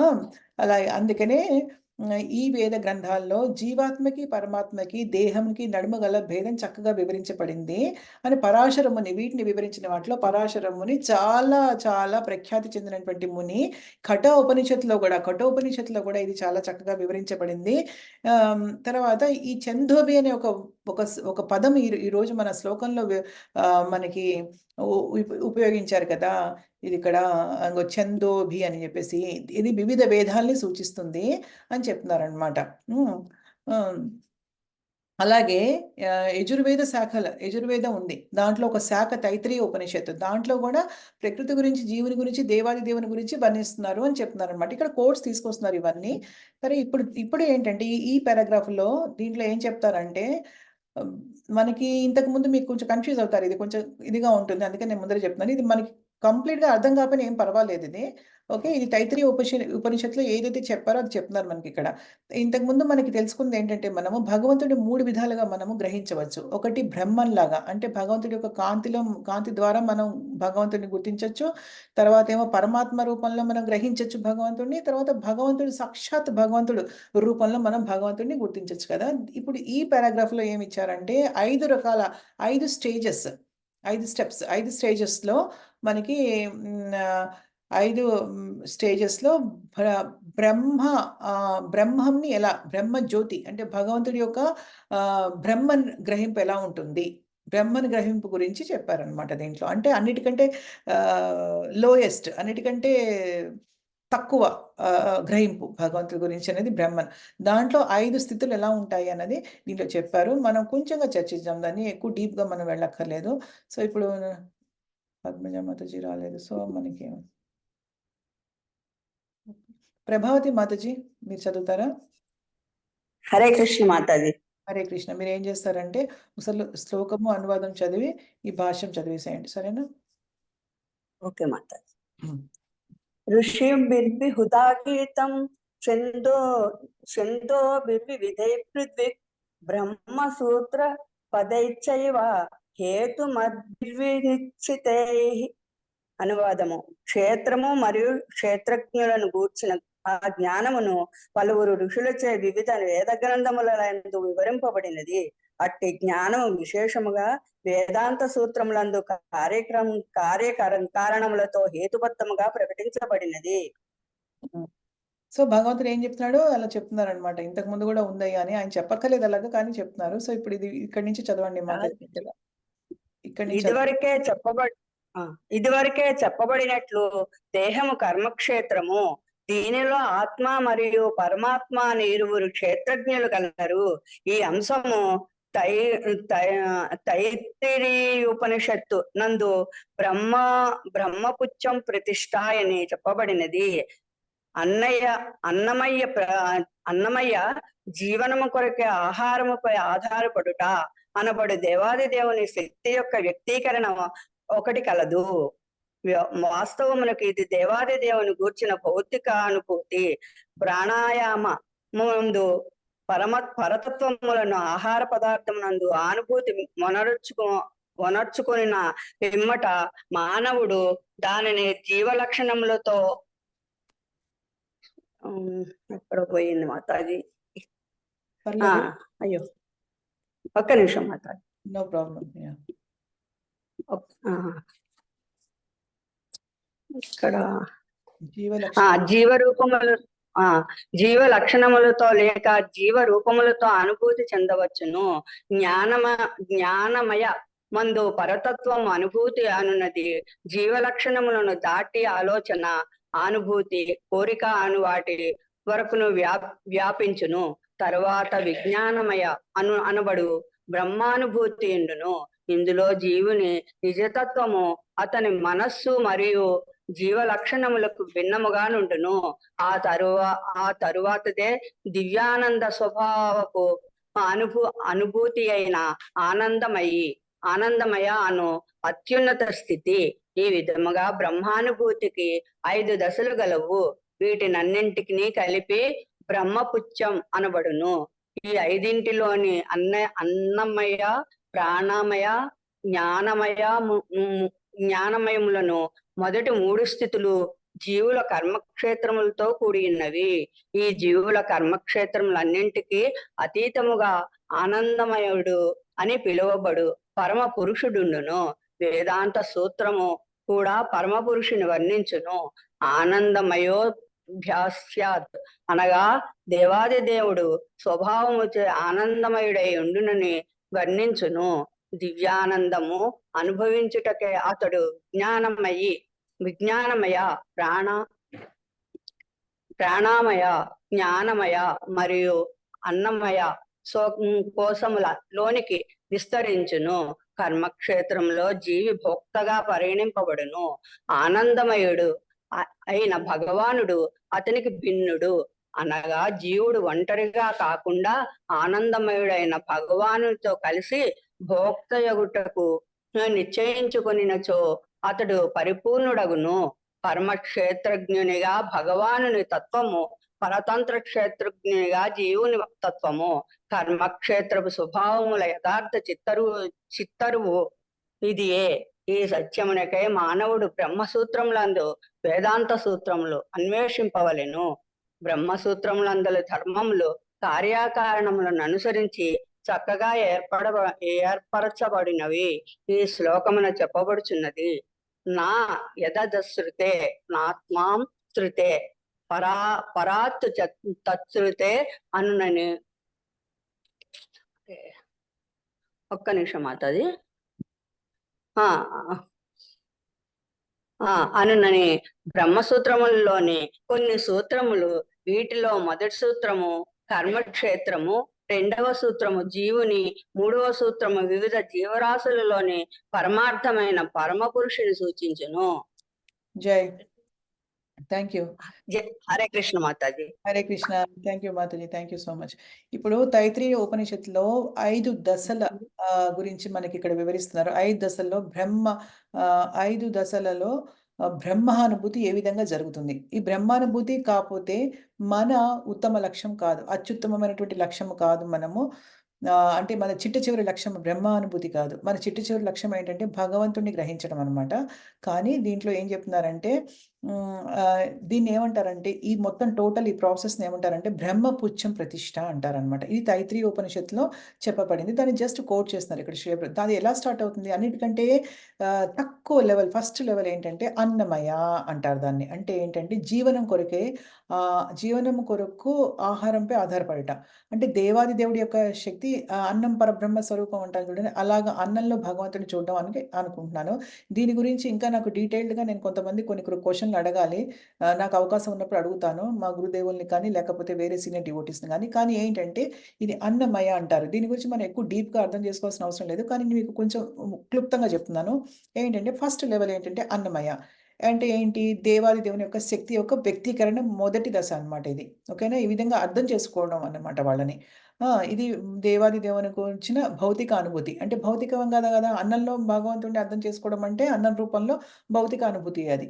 ప్రాణమయ నెక్స్ట్ ఏంటంటే ప్రాణమయ అంటే ఏంటంటే ఆ పరతత్వాన్ని అంటే భగవంతుడిని ఆహారం నందు అనుభూతి పొందిన తర్వాత మానవుడు దాని జీవ లక్షణంతో లేక జీవ రూపంలో అనుభూతి అంటే ఏంటంటే లైఫ్ ఎయిర్ అంటారు, ప్రాణవాయువు ద్వారా భగవంతుడిని గ్రహించే పద్ధతి అన్నమాట. ప్రాణవాయువు ఇది అన్నమాట. తర్వాత ఏమొస్తుంది? జ్ఞానమయ. జ్ఞానమయ అంటే ఏంటి? పరతత్వపు అనుభూతి అన్నది జీవ లక్షణాలు దాటి అంటే లైఫ్ ఎయిర్ ప్రాణాధారం ప్రాణాధారం అంటారు, ప్రాణవాయువు ద్వారా లైఫ్ ఎయిర్ అంటారు మామూలుగా ఇంగ్లీష్‌లో. తెలుగులో ఐ థింక్ ప్రాణవాయువు అంటారు. ప్రాణాధార వాయువు అంటారు. అయితే అది దాటిన తర్వాత ఒక రకమైనటువంటి ఆలోచన, ఒక అనుభూతి, ఒక కోరిక అనే వాటికి విస్తరిస్తుంది. దాన్ని జ్ఞానమయ అంటారనమాట. తర్వాత జ్ఞానం తర్వాత విజ్ఞానమయి అనబడు బ్రహ్మానుభూతి ఉంటుంది. దీనిలో ఏం జరుగుతుంది విజ్ఞానమయిలో? జీవుని యొక్క నిజతత్వం ఏంటి? అతని మనస్సు మరియు జీవ లక్షణాలకి భిన్నంగా ఉంటాడు. అంటే అంటే శరీరంకి, ఆత్మకి సంబంధించిన విషయం తెలుసుకుంటాడని దాన్ని అని చెప్తున్నారనమాట. ఆ తర్వాతది దివ్యానంద స్వభావ అనుభూతి ఆనందమయ.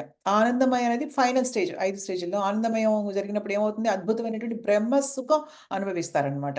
ఆ! ఈ విధంగా ఏమవుతుందంటే ఈ అన్నమయ, ప్రాణమయ, జ్ఞానమయ, విజ్ఞానమయ, ఆనందమయ అనేవి 5 స్టేజ్‌లున్నాయి. ఆనందమయ అనేది చిట్ట చివరి ఆధ్యాత్మిక అనుభూతి అన్నమాట అది. అది బ్రహ్మానుభూతి అన్నమాట అది. బ్రహ్మసుఖం అనుభవిస్తూ ఉంటారు ఆ లెవెల్‌కెళ్ళిన వాళ్ళు. అయితే ఒకటి మనం అర్థం చేసుకోవాలి. ఈ బ్రహ్మసుఖం అనేది ఏదైతే బ్రహ్మవాదులు పొందుతారో అంటే ఈ ఈ బ్రహ్మను గ్రహింపు పొందిన వాళ్ళు పొందుతారో అది చాలా చాలా అల్పమైనది. భగవంతుడిని గ్రహించినటువంటి భగవంతుడిని గ్రహించేటువంటి పద్ధతి ఏదైతే ఉందో చిట్ట చివరి అత్యుత్తమమైనటువంటి పద్ధతి, దానిలో పొందే ఆనందం ముందు ఈ ఆనందం అనేది చాలా చిన్న ఆనందం అన్నమాట. ఓకేనా? అయితే ఈ విధంగా బ్రహ్మానుభూతిలో 5 దశలున్నాయి. దీన్ని బ్రహ్మ పుష్యం అంటారు. ఆ!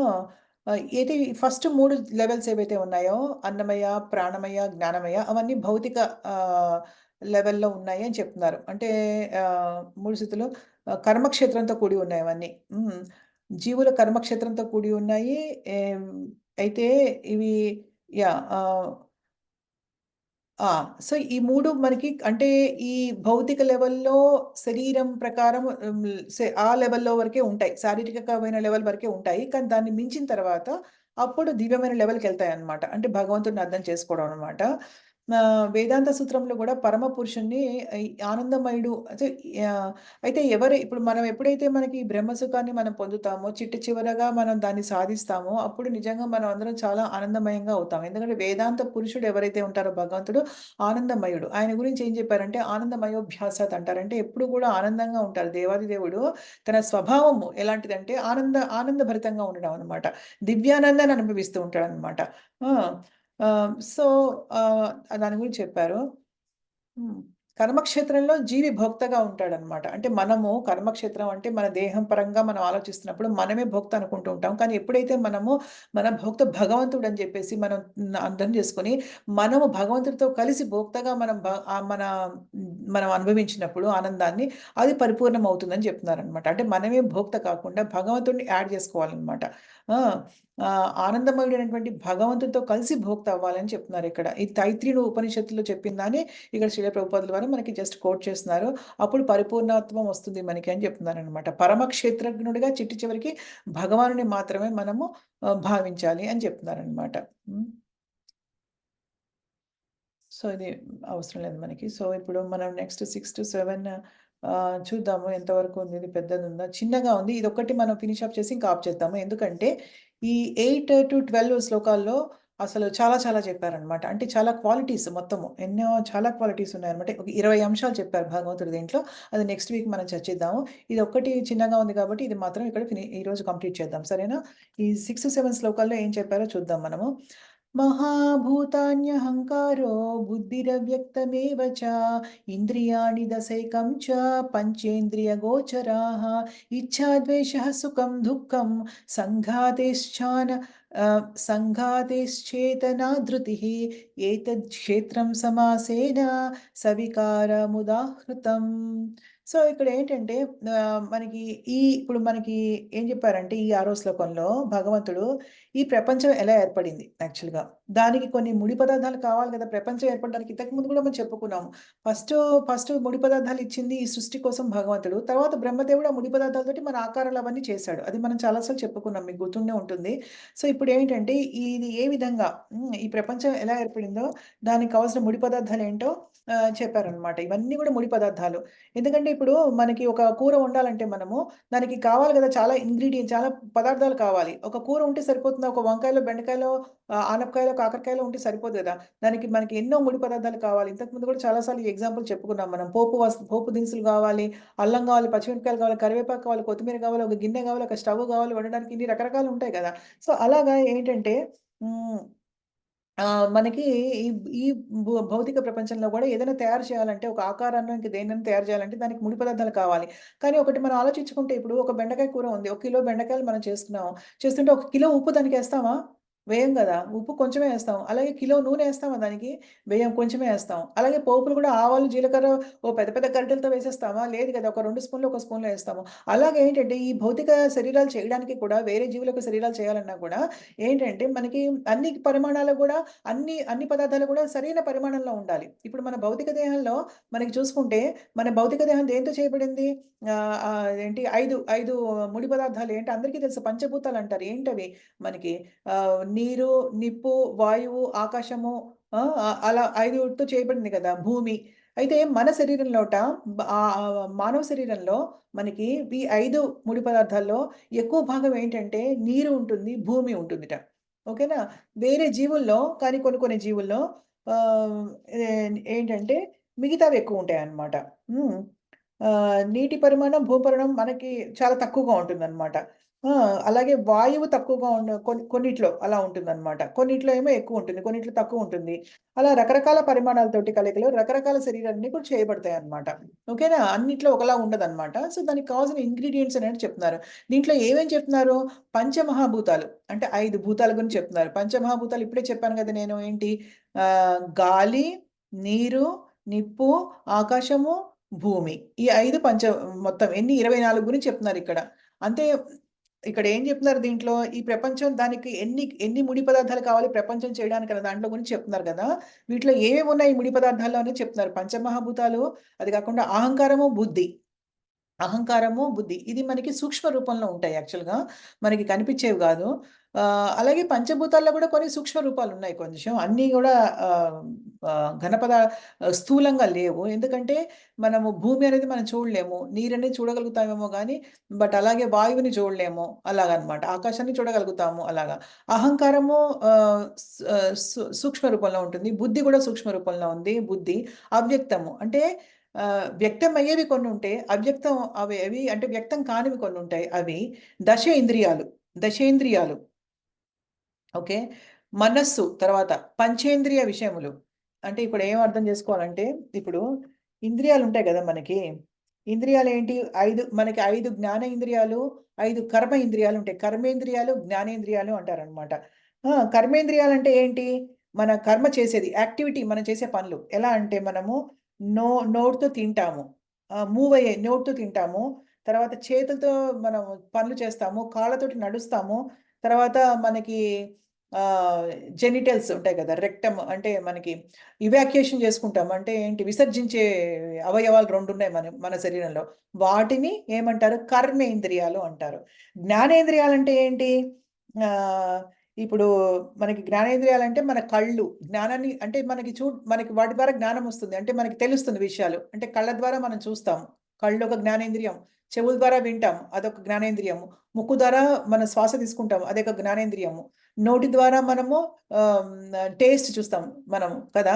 సో, అదొక జ్ఞానేంద్రియం. అలా 5 జ్ఞానేంద్రియాలున్నాయి మనకి అన్నమాట. అంటే కళ్ళు, చెవులు, నాలుక, ఈ శరీరము స్పర్శ ఎలా తెలుస్తుంది మనకి టచ్ చేయడం ద్వారా. అలాగనమాట. ముక్కు ఇవన్నీ గూడా మనకి జ్ఞానేంద్రియాలంటారు. అంటే 5 కర్మేంద్రియాలు, 5 జ్ఞానేంద్రియాలు చెప్పుకున్నాం ఇప్పటివరకు. తర్వాత ఇంకొకటి ఇంకొకటేంటంటే పంచేంద్రియ విషయములు అంటే సెన్స్ ఆబ్జెక్ట్స్. పంచేంద్రియ విషయములని చెప్పారు గదా! ఇక్కడ. మనకి దశేంద్రియాలు చెప్పారు. ఆహ్, అది పంచేంద్రియాలంటే ఏంటంటే, మన కళ్ళతోటి చూస్తే ఒక రూపాన్ని చూస్తాం, రూపం, ఫామ్, అది రూపం అనమాట. అది ఇంద్రియం. అంటే ఇప్పుడు ఏదైనా రూపం కావచ్చు, మనుషుల రూపం అని కాదు. ఇప్పుడు మీ ఎదురుకుండా ఒక టేబుల్ ఉందనుకోండి, ఆ టేబుల్ రూపాన్ని మీరు ఎలా అవగతం చేసుకుంటున్నారు? కళ్ళతోటి. అవునా కదా? సో, అదొక పంచ ఇంద్రియ విషయం అనమాట. అలాగే వినిపించే శబ్దాలు ఏ విధంగా వింటున్నాం మనము? ఏదైనా శబ్దాలు వింటాం మనం. ఒక మ్యూజిక్ వినొచ్చు, ఒక లెక్చర్, ఒక ప్రవచనం వినొచ్చు. ఇప్పుడు నేను చెప్తుంటే మీరు వింటున్నారు. అదేంటి? చెవుల ద్వారా వింటున్నాం కదా! అదొక పంచ ఇంద్రియ అదేంటి సెన్స్ ఆబ్జెక్ట్స్ అంటారు ఇంగ్లీష్‌లో. అది పంచేంద్రియ విషయం అంటారది. అలాగే మనకి వాసన వస్తుంది, స్మెల్. దేంతో మనం అలా చూస్తాం కదా! స్మెల్ వాసన కదా! సో, ఆ ముక్కుతో మనం వాసన చూస్తాము. ఆ వాసన ద్వారా మనకు తెలుస్తుంది. ఇదేంటి అంటే ఇది స్వీటా? లేకపోతే హాటా? అది సేవరీయా? అంటే మనం స్వీట్ చేస్తున్నామా? హాట్ చేస్తున్నామా? లేకపోతే ఒక కూర చేస్తున్నామా? ఒక సాంబార్ చేస్తున్నామా? అనేది వాసన ద్వారా తెలుస్తుంది కాబట్టి అదొకటనమాట. ఆ! అలాగే మనం టచ్ చేసి చూస్తే కొన్ని స్పర్శ ద్వారా కొన్ని తెలుస్తాయన్నమాట. ఆ! అలాగే జిహ్వ నాలిక ఉంటుంది. అది మామూలుగా ఒక జ్ఞానేంద్రియము. కానీ దాని ద్వారా మనకేం తెలుస్తుంది? రుచి తెలుస్తోంది కదా!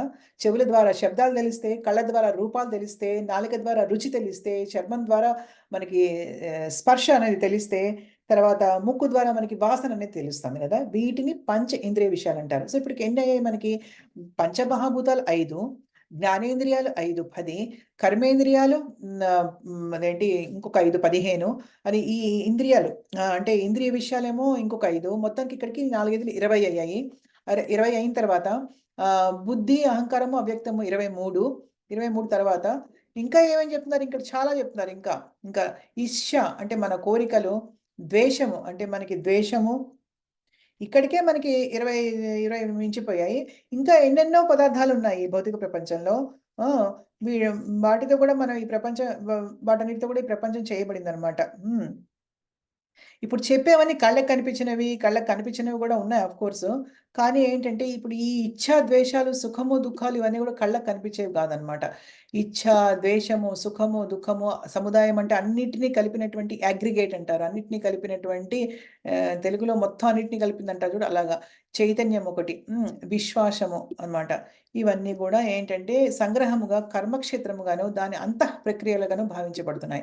సో, ఈ కర్మక్షేత్రం అనేవి ఏవేవి ఉన్నాయో మనకిక్కడ మెయిన్ చెప్తున్నారు. అదొక్కటి అర్థం చేసుకోండి. కర్మక్షేత్రంలో ఏవేవి ఉంటాయనేది మాత్రం ఇక్కడ మనకి చెప్తున్నారనమాట. ఏమేమి ఉన్నాయి ఇవన్నీ ఇన్ని విషయాలున్నాయి. పంచభూతాలు, కర్మేంద్రియాలు, జ్ఞానేంద్రియాలు, పంచేంద్రియ విషయములు, తర్వాత బుద్ధి, అవ్యక్తము, అహంకారము, మనస్సు, ఇచ్ఛ, ద్వేషము, సుఖము, దుఃఖము, దాని సముదాయము, చైతన్యము, విశ్వాసము ఇవన్నీ గూడా సంగ్రహంగా అంటే టూకీగా, బ్రీఫ్‌గా ఇవన్నీ గూడా కర్మక్షేత్రము.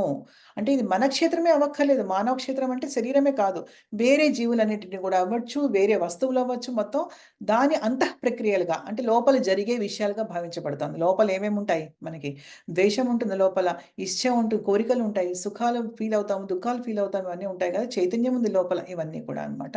సో, దీని గురించి ఇదొక శ్లోకం మనం చదివి ఇక్కడితో ఎండ్ చేద్దాము. సో, ఇప్పుడు మనకి ఎవరు చదివారు? నరసింహ ప్రభు చదువుతా. ప్రభావతి మాతాజీ అయిపోయారు. రాధికా మాతాజీ కదా నెక్స్ట్ మనకి. రాధికా మాతాజీ ఉన్నారా? రాధికా మాతాజీ? యాహ్! హరే కృష్ణ మాతాజీ. హరే కృష్ణ మాతాజీ. ఇది పెద్దదేమీ లేదు, మీరు చదివేయండి. నెక్స్ట్ వీక్ మన రాజేశ్వరి మాతాజీతో మొదలు పెడదాము. సరేనా? మీరు ఇది చదివేయండి మాతాజీ. హరే కృష్ణ. హరే కృష్ణ. మహాభూతాన్యహంకారో బుద్ధిరవ్యక్తమేవ చ ఇంద్రియాణి దశైకంచ పంచేంద్రియగోచరాః ఇచ్ఛాద్వేషః సుఖం దుఃఖం సజ్జాతాశ్చేతనా ధృతిః ఏతత్ క్షేత్రం సమాసేన సవికారాముదాహృతం. అనువాదము: పంచమహాభూతములు అహంకారము, బుద్ధి, అవ్యక్తము, దశేంద్రియములు, మనస్సు, పంచేంద్రియ విషయములు, ఇచ్ఛ, ద్వేషము, సుఖము, దుఃఖము, సముదాయము, చైతన్యము, విశ్వాసము అనునవి సంగ్రహముగా కర్మ క్షేత్రముగను దాని అంతః ప్రక్రియలుగాను భావించబడుచున్నవి. భాష్యము: మహర్షుల ప్రామాణిక వచనములు వేదమంత్రములను అనుసరించి మరియు వేదాంత సూత్రములను అనుసరించియు 24 ప్రపంచ నిర్మాణ మూలకములను ఈ క్రింది విధముగా అవగాహనము చేసుకొనవచ్చును. వానిలో మొదటిది భూమి, జలము, అగ్ని, వాయువు, ఆకాశము అను పంచమహాభూతములు.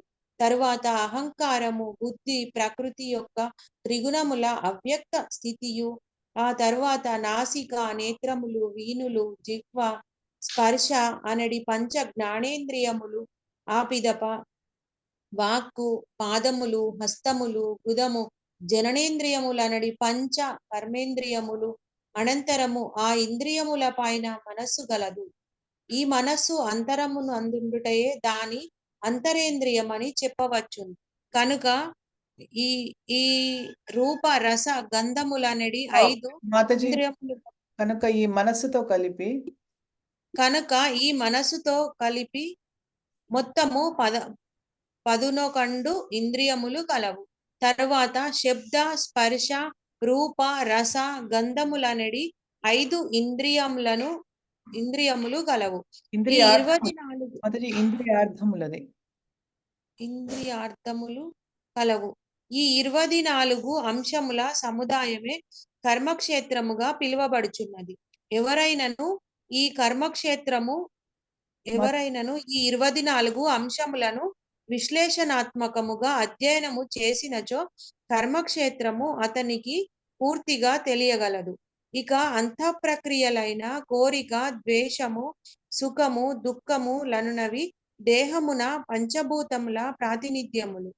అదే విధముగా చైతన్యము, చేతను, విశ్వాసము, ధృతి, చేతను సూచింపబడు జీవ లక్షణములు, మనస్సు, బుద్ధి, అహంకారము అనునవి సూక్ష్మ శరీరపు వ్యక్తరూపములు. ఈ సూక్ష్మాంశములు కర్మక్షేత్రమునందే చేర్చబడినవి. పంచ మహాభూతములు మిథ్య, అహంకారము యొక్క స్థూల ప్రాతినిధ్యములు కాగా, మిథ్యాహంకారము తన మూలస్థితి అయిన తామస బుద్ధికి ప్రాతినిధ్యము వహించును. ఇట్టి భౌతిక భావన లేక తామస బుద్ధి భౌతిక ప్రకృతి గుణముల అవ్యక్త స్థితిని సూచించును. అట్టి భౌతిక ప్రకృతి త్రిగుణముల అవ్యక్త స్థితినే ప్రధానముగా పిలువబడును. ఈ 24 తత్వములను వాని అంతఃప్రక్రియలతో సహా సవివరముగా తెలుసుకొనగోరువాడు తత్వశాస్త్రమును మరింత వివరముగా అధ్యయనము చేయవలెను. భగవద్గీత యందు సారాంశము మాత్రమే అందింపబడినది. ఇది ఒక్కటి చదవండి మాతాజీ. ఈ 24 అంశముల ప్రాతినిధ్యమే దేహము.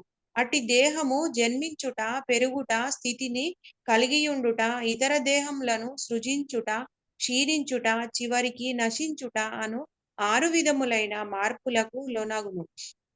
కనుకనే కర్మక్షేత్రము అశాశ్వతమైన భౌతిక పదార్థము అయినను క్షేత్రము నెరిగినట్టి వాడును మరియు దానికి యజమాని అయిన క్షేత్రజ్ఞుడును మాత్రము దానికి భిన్నుడై ఉండును. జై హరే కృష్ణ. జై. Thank you so much Mataji. Hare Krishna. So మనం ఇప్పుడు ఏదైతే చెప్పుకున్నామో కర్మేంద్రియాలు, పంచేంద్రియాలు, జ్ఞానేంద్రియాలు, సూక్ష్మ స్థూల ముడి పదార్థాలు, సూక్ష్మ ముడి పదార్థాలు అన్నిటి గురించి మాత్రమే దీంట్లో చాలా క్లియర్గా ఇవే చెప్పారు మనకి. ఇప్పుడు మనం చెప్పుకున్నాం కదా ఆల్రెడీ, మనం ఏవేంటి కళ్ళు, చెవులు, ముక్కు, మూతి ఎలా వాటి ద్వారా మనం వేటిని చూస్తున్నాం ఇవన్నీ కూడా అవన్నీ ఫస్ట్ పారాగ్రాఫ్లో చెప్పారు మనకి. అయితే ఒక విషయం ఇక్కడ ఏం చెప్పుకోవాలంటే, మనము ఈ పంచమహాభూతాలు మిథ్యా అహంకారం యొక్క స్థూల ప్రాతినిధ్యాలు. అంటే ఏంటంటే స్థూలం అంటే ఏంటి, మనకు అట్లీస్ట్ కనిపించే విధంగా ఉన్నాయన్నమాట ఇలాగ ఒక రూపంలో. కానీ మిథ్యా అహంకారం, మిథ్య అంటే ఏంటి, మనకు అంత మిథ్య కదా, అంతా కూడా మాయలో ఉన్నాం మనం అంతా. ఈ మిథ్యా అహంకారాలు తామస బుద్ధికి ప్రాతినిధ్యం వహిస్తాయని చెప్తున్నారనమాట. ఇవన్నీ కూడా మన తామస బుద్ధికి, అంటే మనం వీటి నుంచి బయటపడాలి బేసికల్గా. సో ఇది ఒకటి దీని గురించి మనం అక్కడ అర్థం చేసుకోవాలి. అయితే ఇంకా వీటి గురించి ఇంకా డీటెయిల్డ్‌గా కావాలంటే మనకి తత్వశాస్త్రంలో చెప్పారు. తత్వశాస్త్రం అనే ఒక శాస్త్రం ఉంది. దాంట్లో దీని గురించి చెప్పారు. అక్కడ మనము చదువుకోవచ్చు అని చెప్తున్నారు. ఇక్కడ కేవలం కొంచెం ఇన్ఫర్మేషన్ మాత్రం ఇవ్వబడింది అని చెప్తున్నారనమాట. సో ఈ 24 అంశాలు ఏవైతే ఇప్పుడు మనం చర్చించామో దీంట్లో, ఇవన్నీ కర్మేంద్రియాలు, జ్ఞానేంద్రియాలు, ఇవన్నీ పంచమహాభూతాలు, ఇవన్నీ కూడా ఏవైతే ఉన్నాయో దాని ప్రాతినిధ్యమే ఈ దేహం. అంటే ఈ అంశాలన్నీ ఉన్నాయి దీంట్లో, ఈ దేహంలో అనమాట. సో దీనికి పైగా రూపాంతరం చెందుతూ ఉంటుంది కూడా కదా, రకరకాల 6 విధాలైన మార్పులకి లోనవుతుందని ఇంతకుముందు చాలా చాప్టర్స్‌లో మనం చెప్పుకున్నాము, చాలా అధ్యాయాల్లో. సో ఇది భౌతిక పదార్థం కాబట్టి, దేనికైతే మార్పు అనేది ఉంటుందో అది భౌతిక పదార్థము. దేనికైతే మార్పు అనేది ఉండదో అది ఆధ్యాత్మికతకి సంబంధించిందనమాట. సో, అయినా గూడా క్షేత్రం నెరిగినట్టి వాడును, దానికి యజమాని క్షేత్రజ్ఞుడును మాత్రం భిన్నుడై ఉంటారు. అంటే వీటికన్నిటికి గూడా ఈ క్షేత్రజ్ఞి ఎవరైతే ఎరిగి ఉంటారో అంటే ఆత్మ అండ్ పరమాత్మ ఈ 2 కూడా వాటికి మాత్రం ఆహ్, దు ఐ మీన్ సెపరేట్‌గా ఉన్నారు వాళ్ళు. వాటికి వీటితో సంబంధం లేదు. ఈ 24 ముడి పదార్థాలతోటి మన శరీరానికి సంబంధం. మన శరీరంలో అంతః ప్రక్రియలకి సంబంధం. ఎందుకంటే ద్వేషం, ఇచ్చ, కోరికలు ఇవన్నీ ఉన్నాయి. కానీ దానిలో ఉన్నటువంటి ఆత్మకి, పరమాత్మకి ఎటువంటి సంబంధము లేదు అని చివరగా భగవంతుడు మనకి చెప్తున్నారు. దీంట్లో శ్రీల ప్రభుపాదుల వారు చక్కగా మనకి వర్ణిస్తున్నారు. సో, ఇక్కడితో మనం ఆపి నెక్స్ట్ వీక్ చాలా బావుంటుంది. ఇది మన రాజేశ్వరి మాతాజీని మిస్ అయ్యాం ఈరోజు. కానీ నాకు ఇంత చిన్నవి ఇద్దరికీ షేర్ చేయడం ఇష్టం లేదు. నెక్స్ట్ వీక్ ఆవిడ చక్కగా చదువుతారు. చాలా పెద్ద దీనికి భాష్యం ఉంది. అది ఇద్దరు ముగ్గురు చదవాల్సినటువంటి భాష్యం ఉంది నెక్స్ట్ వీక్. మంచి మంచి గుణాలున్నాయి దీంట్లో అన్నిట్లో గూడా. ఈ గుణాల్ని మనం చర్చించుకుందాం నెక్స్ట్ వీక్ సరేనా? జయ నేను స్టాప్ చేస్తున్నా. స్క్రీన్ షేరింగ్ స్టాప్ చేస్తున్నాను నేను మీకు. ఒక్క నిమిషం ఉండండి. నేను ఏం చేస్తాను. యాహ్! హరే కృష్ణ అందరికీ. మీకేమైనా ప్రశ్నలున్నాయా ఎవరికైనా? దేని గురించైనా ప్రశ్నలుంటే అడగండి. లేదు అంటే నేను రికార్డింగ్ స్టాప్ చేస్తాను. అప్పుడు మనం మాట్లాడుకోవచ్చు. ఎందుకంటే రాధికా మాతాజీని లాస్ట్ టైమ్ మనం మిస్ అయ్యాం. మనం అందరం కూడా మన జీవిత లక్ష్యం ఏంటి? మన ఆధ్యాత్మిక జీవితంలో మన లక్ష్యం ఏంటి? మనం చాలా చక్కగా అసలు లాస్ట్ వీక్ మనం రికార్డ్ చేయలేదు. కానీ క్లాస్ అంతా చాలా చక్కగా మనం చర్చ చేసుకున్నాము. అందరూ కూడా మీ మీ అభిప్రాయాలు నిజంగా చాలా చక్కగా చెప్పారు. అందరూ కూడా మన గ్రూప్‌లో చాలా చక్కగా ఆధ్యాత్మికంగా అభివృద్ధి చెందుతున్నారు. మంచిగా చాంటింగ్ కూడా చేస్తున్నారు. నాకు చాలా సంతోషంగా ఉంది. ఇంకా నియమాలు పాటించే విషయంలో కొంచెం శ్రద్ధ తీసుకోవాలి మనము. అదొకటే ఉంది. కానీ అందరూ చాలా చక్కగా మీ విషయాలన్నీ మనకి షేర్ చేశారు. చాలా సంతోషంగా ఉంది. సో, నేనిప్పుడు మీకేమన్నా ఈరోజు చెప్పిన మన చర్చలో, ఈరోజు మనం చదివిన శ్లోకాల్లో ఏదైనా ప్రశ్న ఉంటే అడగండి. ఒక నిమిషము చూస్తాను ఎవరైనా అడుగుతారేమో. లేదు అంటే నేను రికార్డింగ్ ఆఫ్ చేస్తాను. మన రాధికా మాతాజీ నుంచి విందాం. లాస్ట్ టైమ్ రాధికా మాతాజీ దగ్గర నుంచి మనం మిస్ అయ్యాం వినడము. ఈరోజు మాతాజీ మాట్లాడతారు. చూద్దాం అసలు అడుగుదాము మాతాజీని మాట్లాడమని. సరేనా? ఎవరికైనా ఏమైనా ప్రశ్నలున్నాయా? ఈరోజు మనం చర్చించిన దాంట్లో అర్థం కాకుండా ఏమైనా ఉందా? అర్థమయిందా?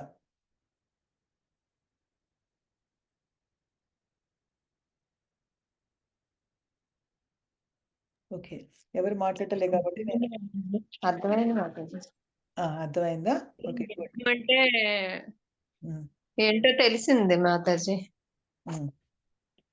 క్షేత్రం అంటే ఏంటి? క్షేత్రం అంటే మన శరీరము. క్షేత్రజ్ఞుడు అంటే ఆ శరీరాన్ని గురించి తెలుసుకున్నవాడు. దాంట్లో ఇద్దరు క్షేత్రజ్ఞులు ఉన్నారు. ఎవరంటే మన ఆత్మ ఉంది, పరమాత్మ ఉంది. ఎందుకంటే ఇద్దరు లోపల ఉన్నారు కాబట్టి. జ్ఞానం అంటే ఏంటంటే ఈ ఈ ఈ దేహము, ఈ క్షేత్రము భౌతికమైంది.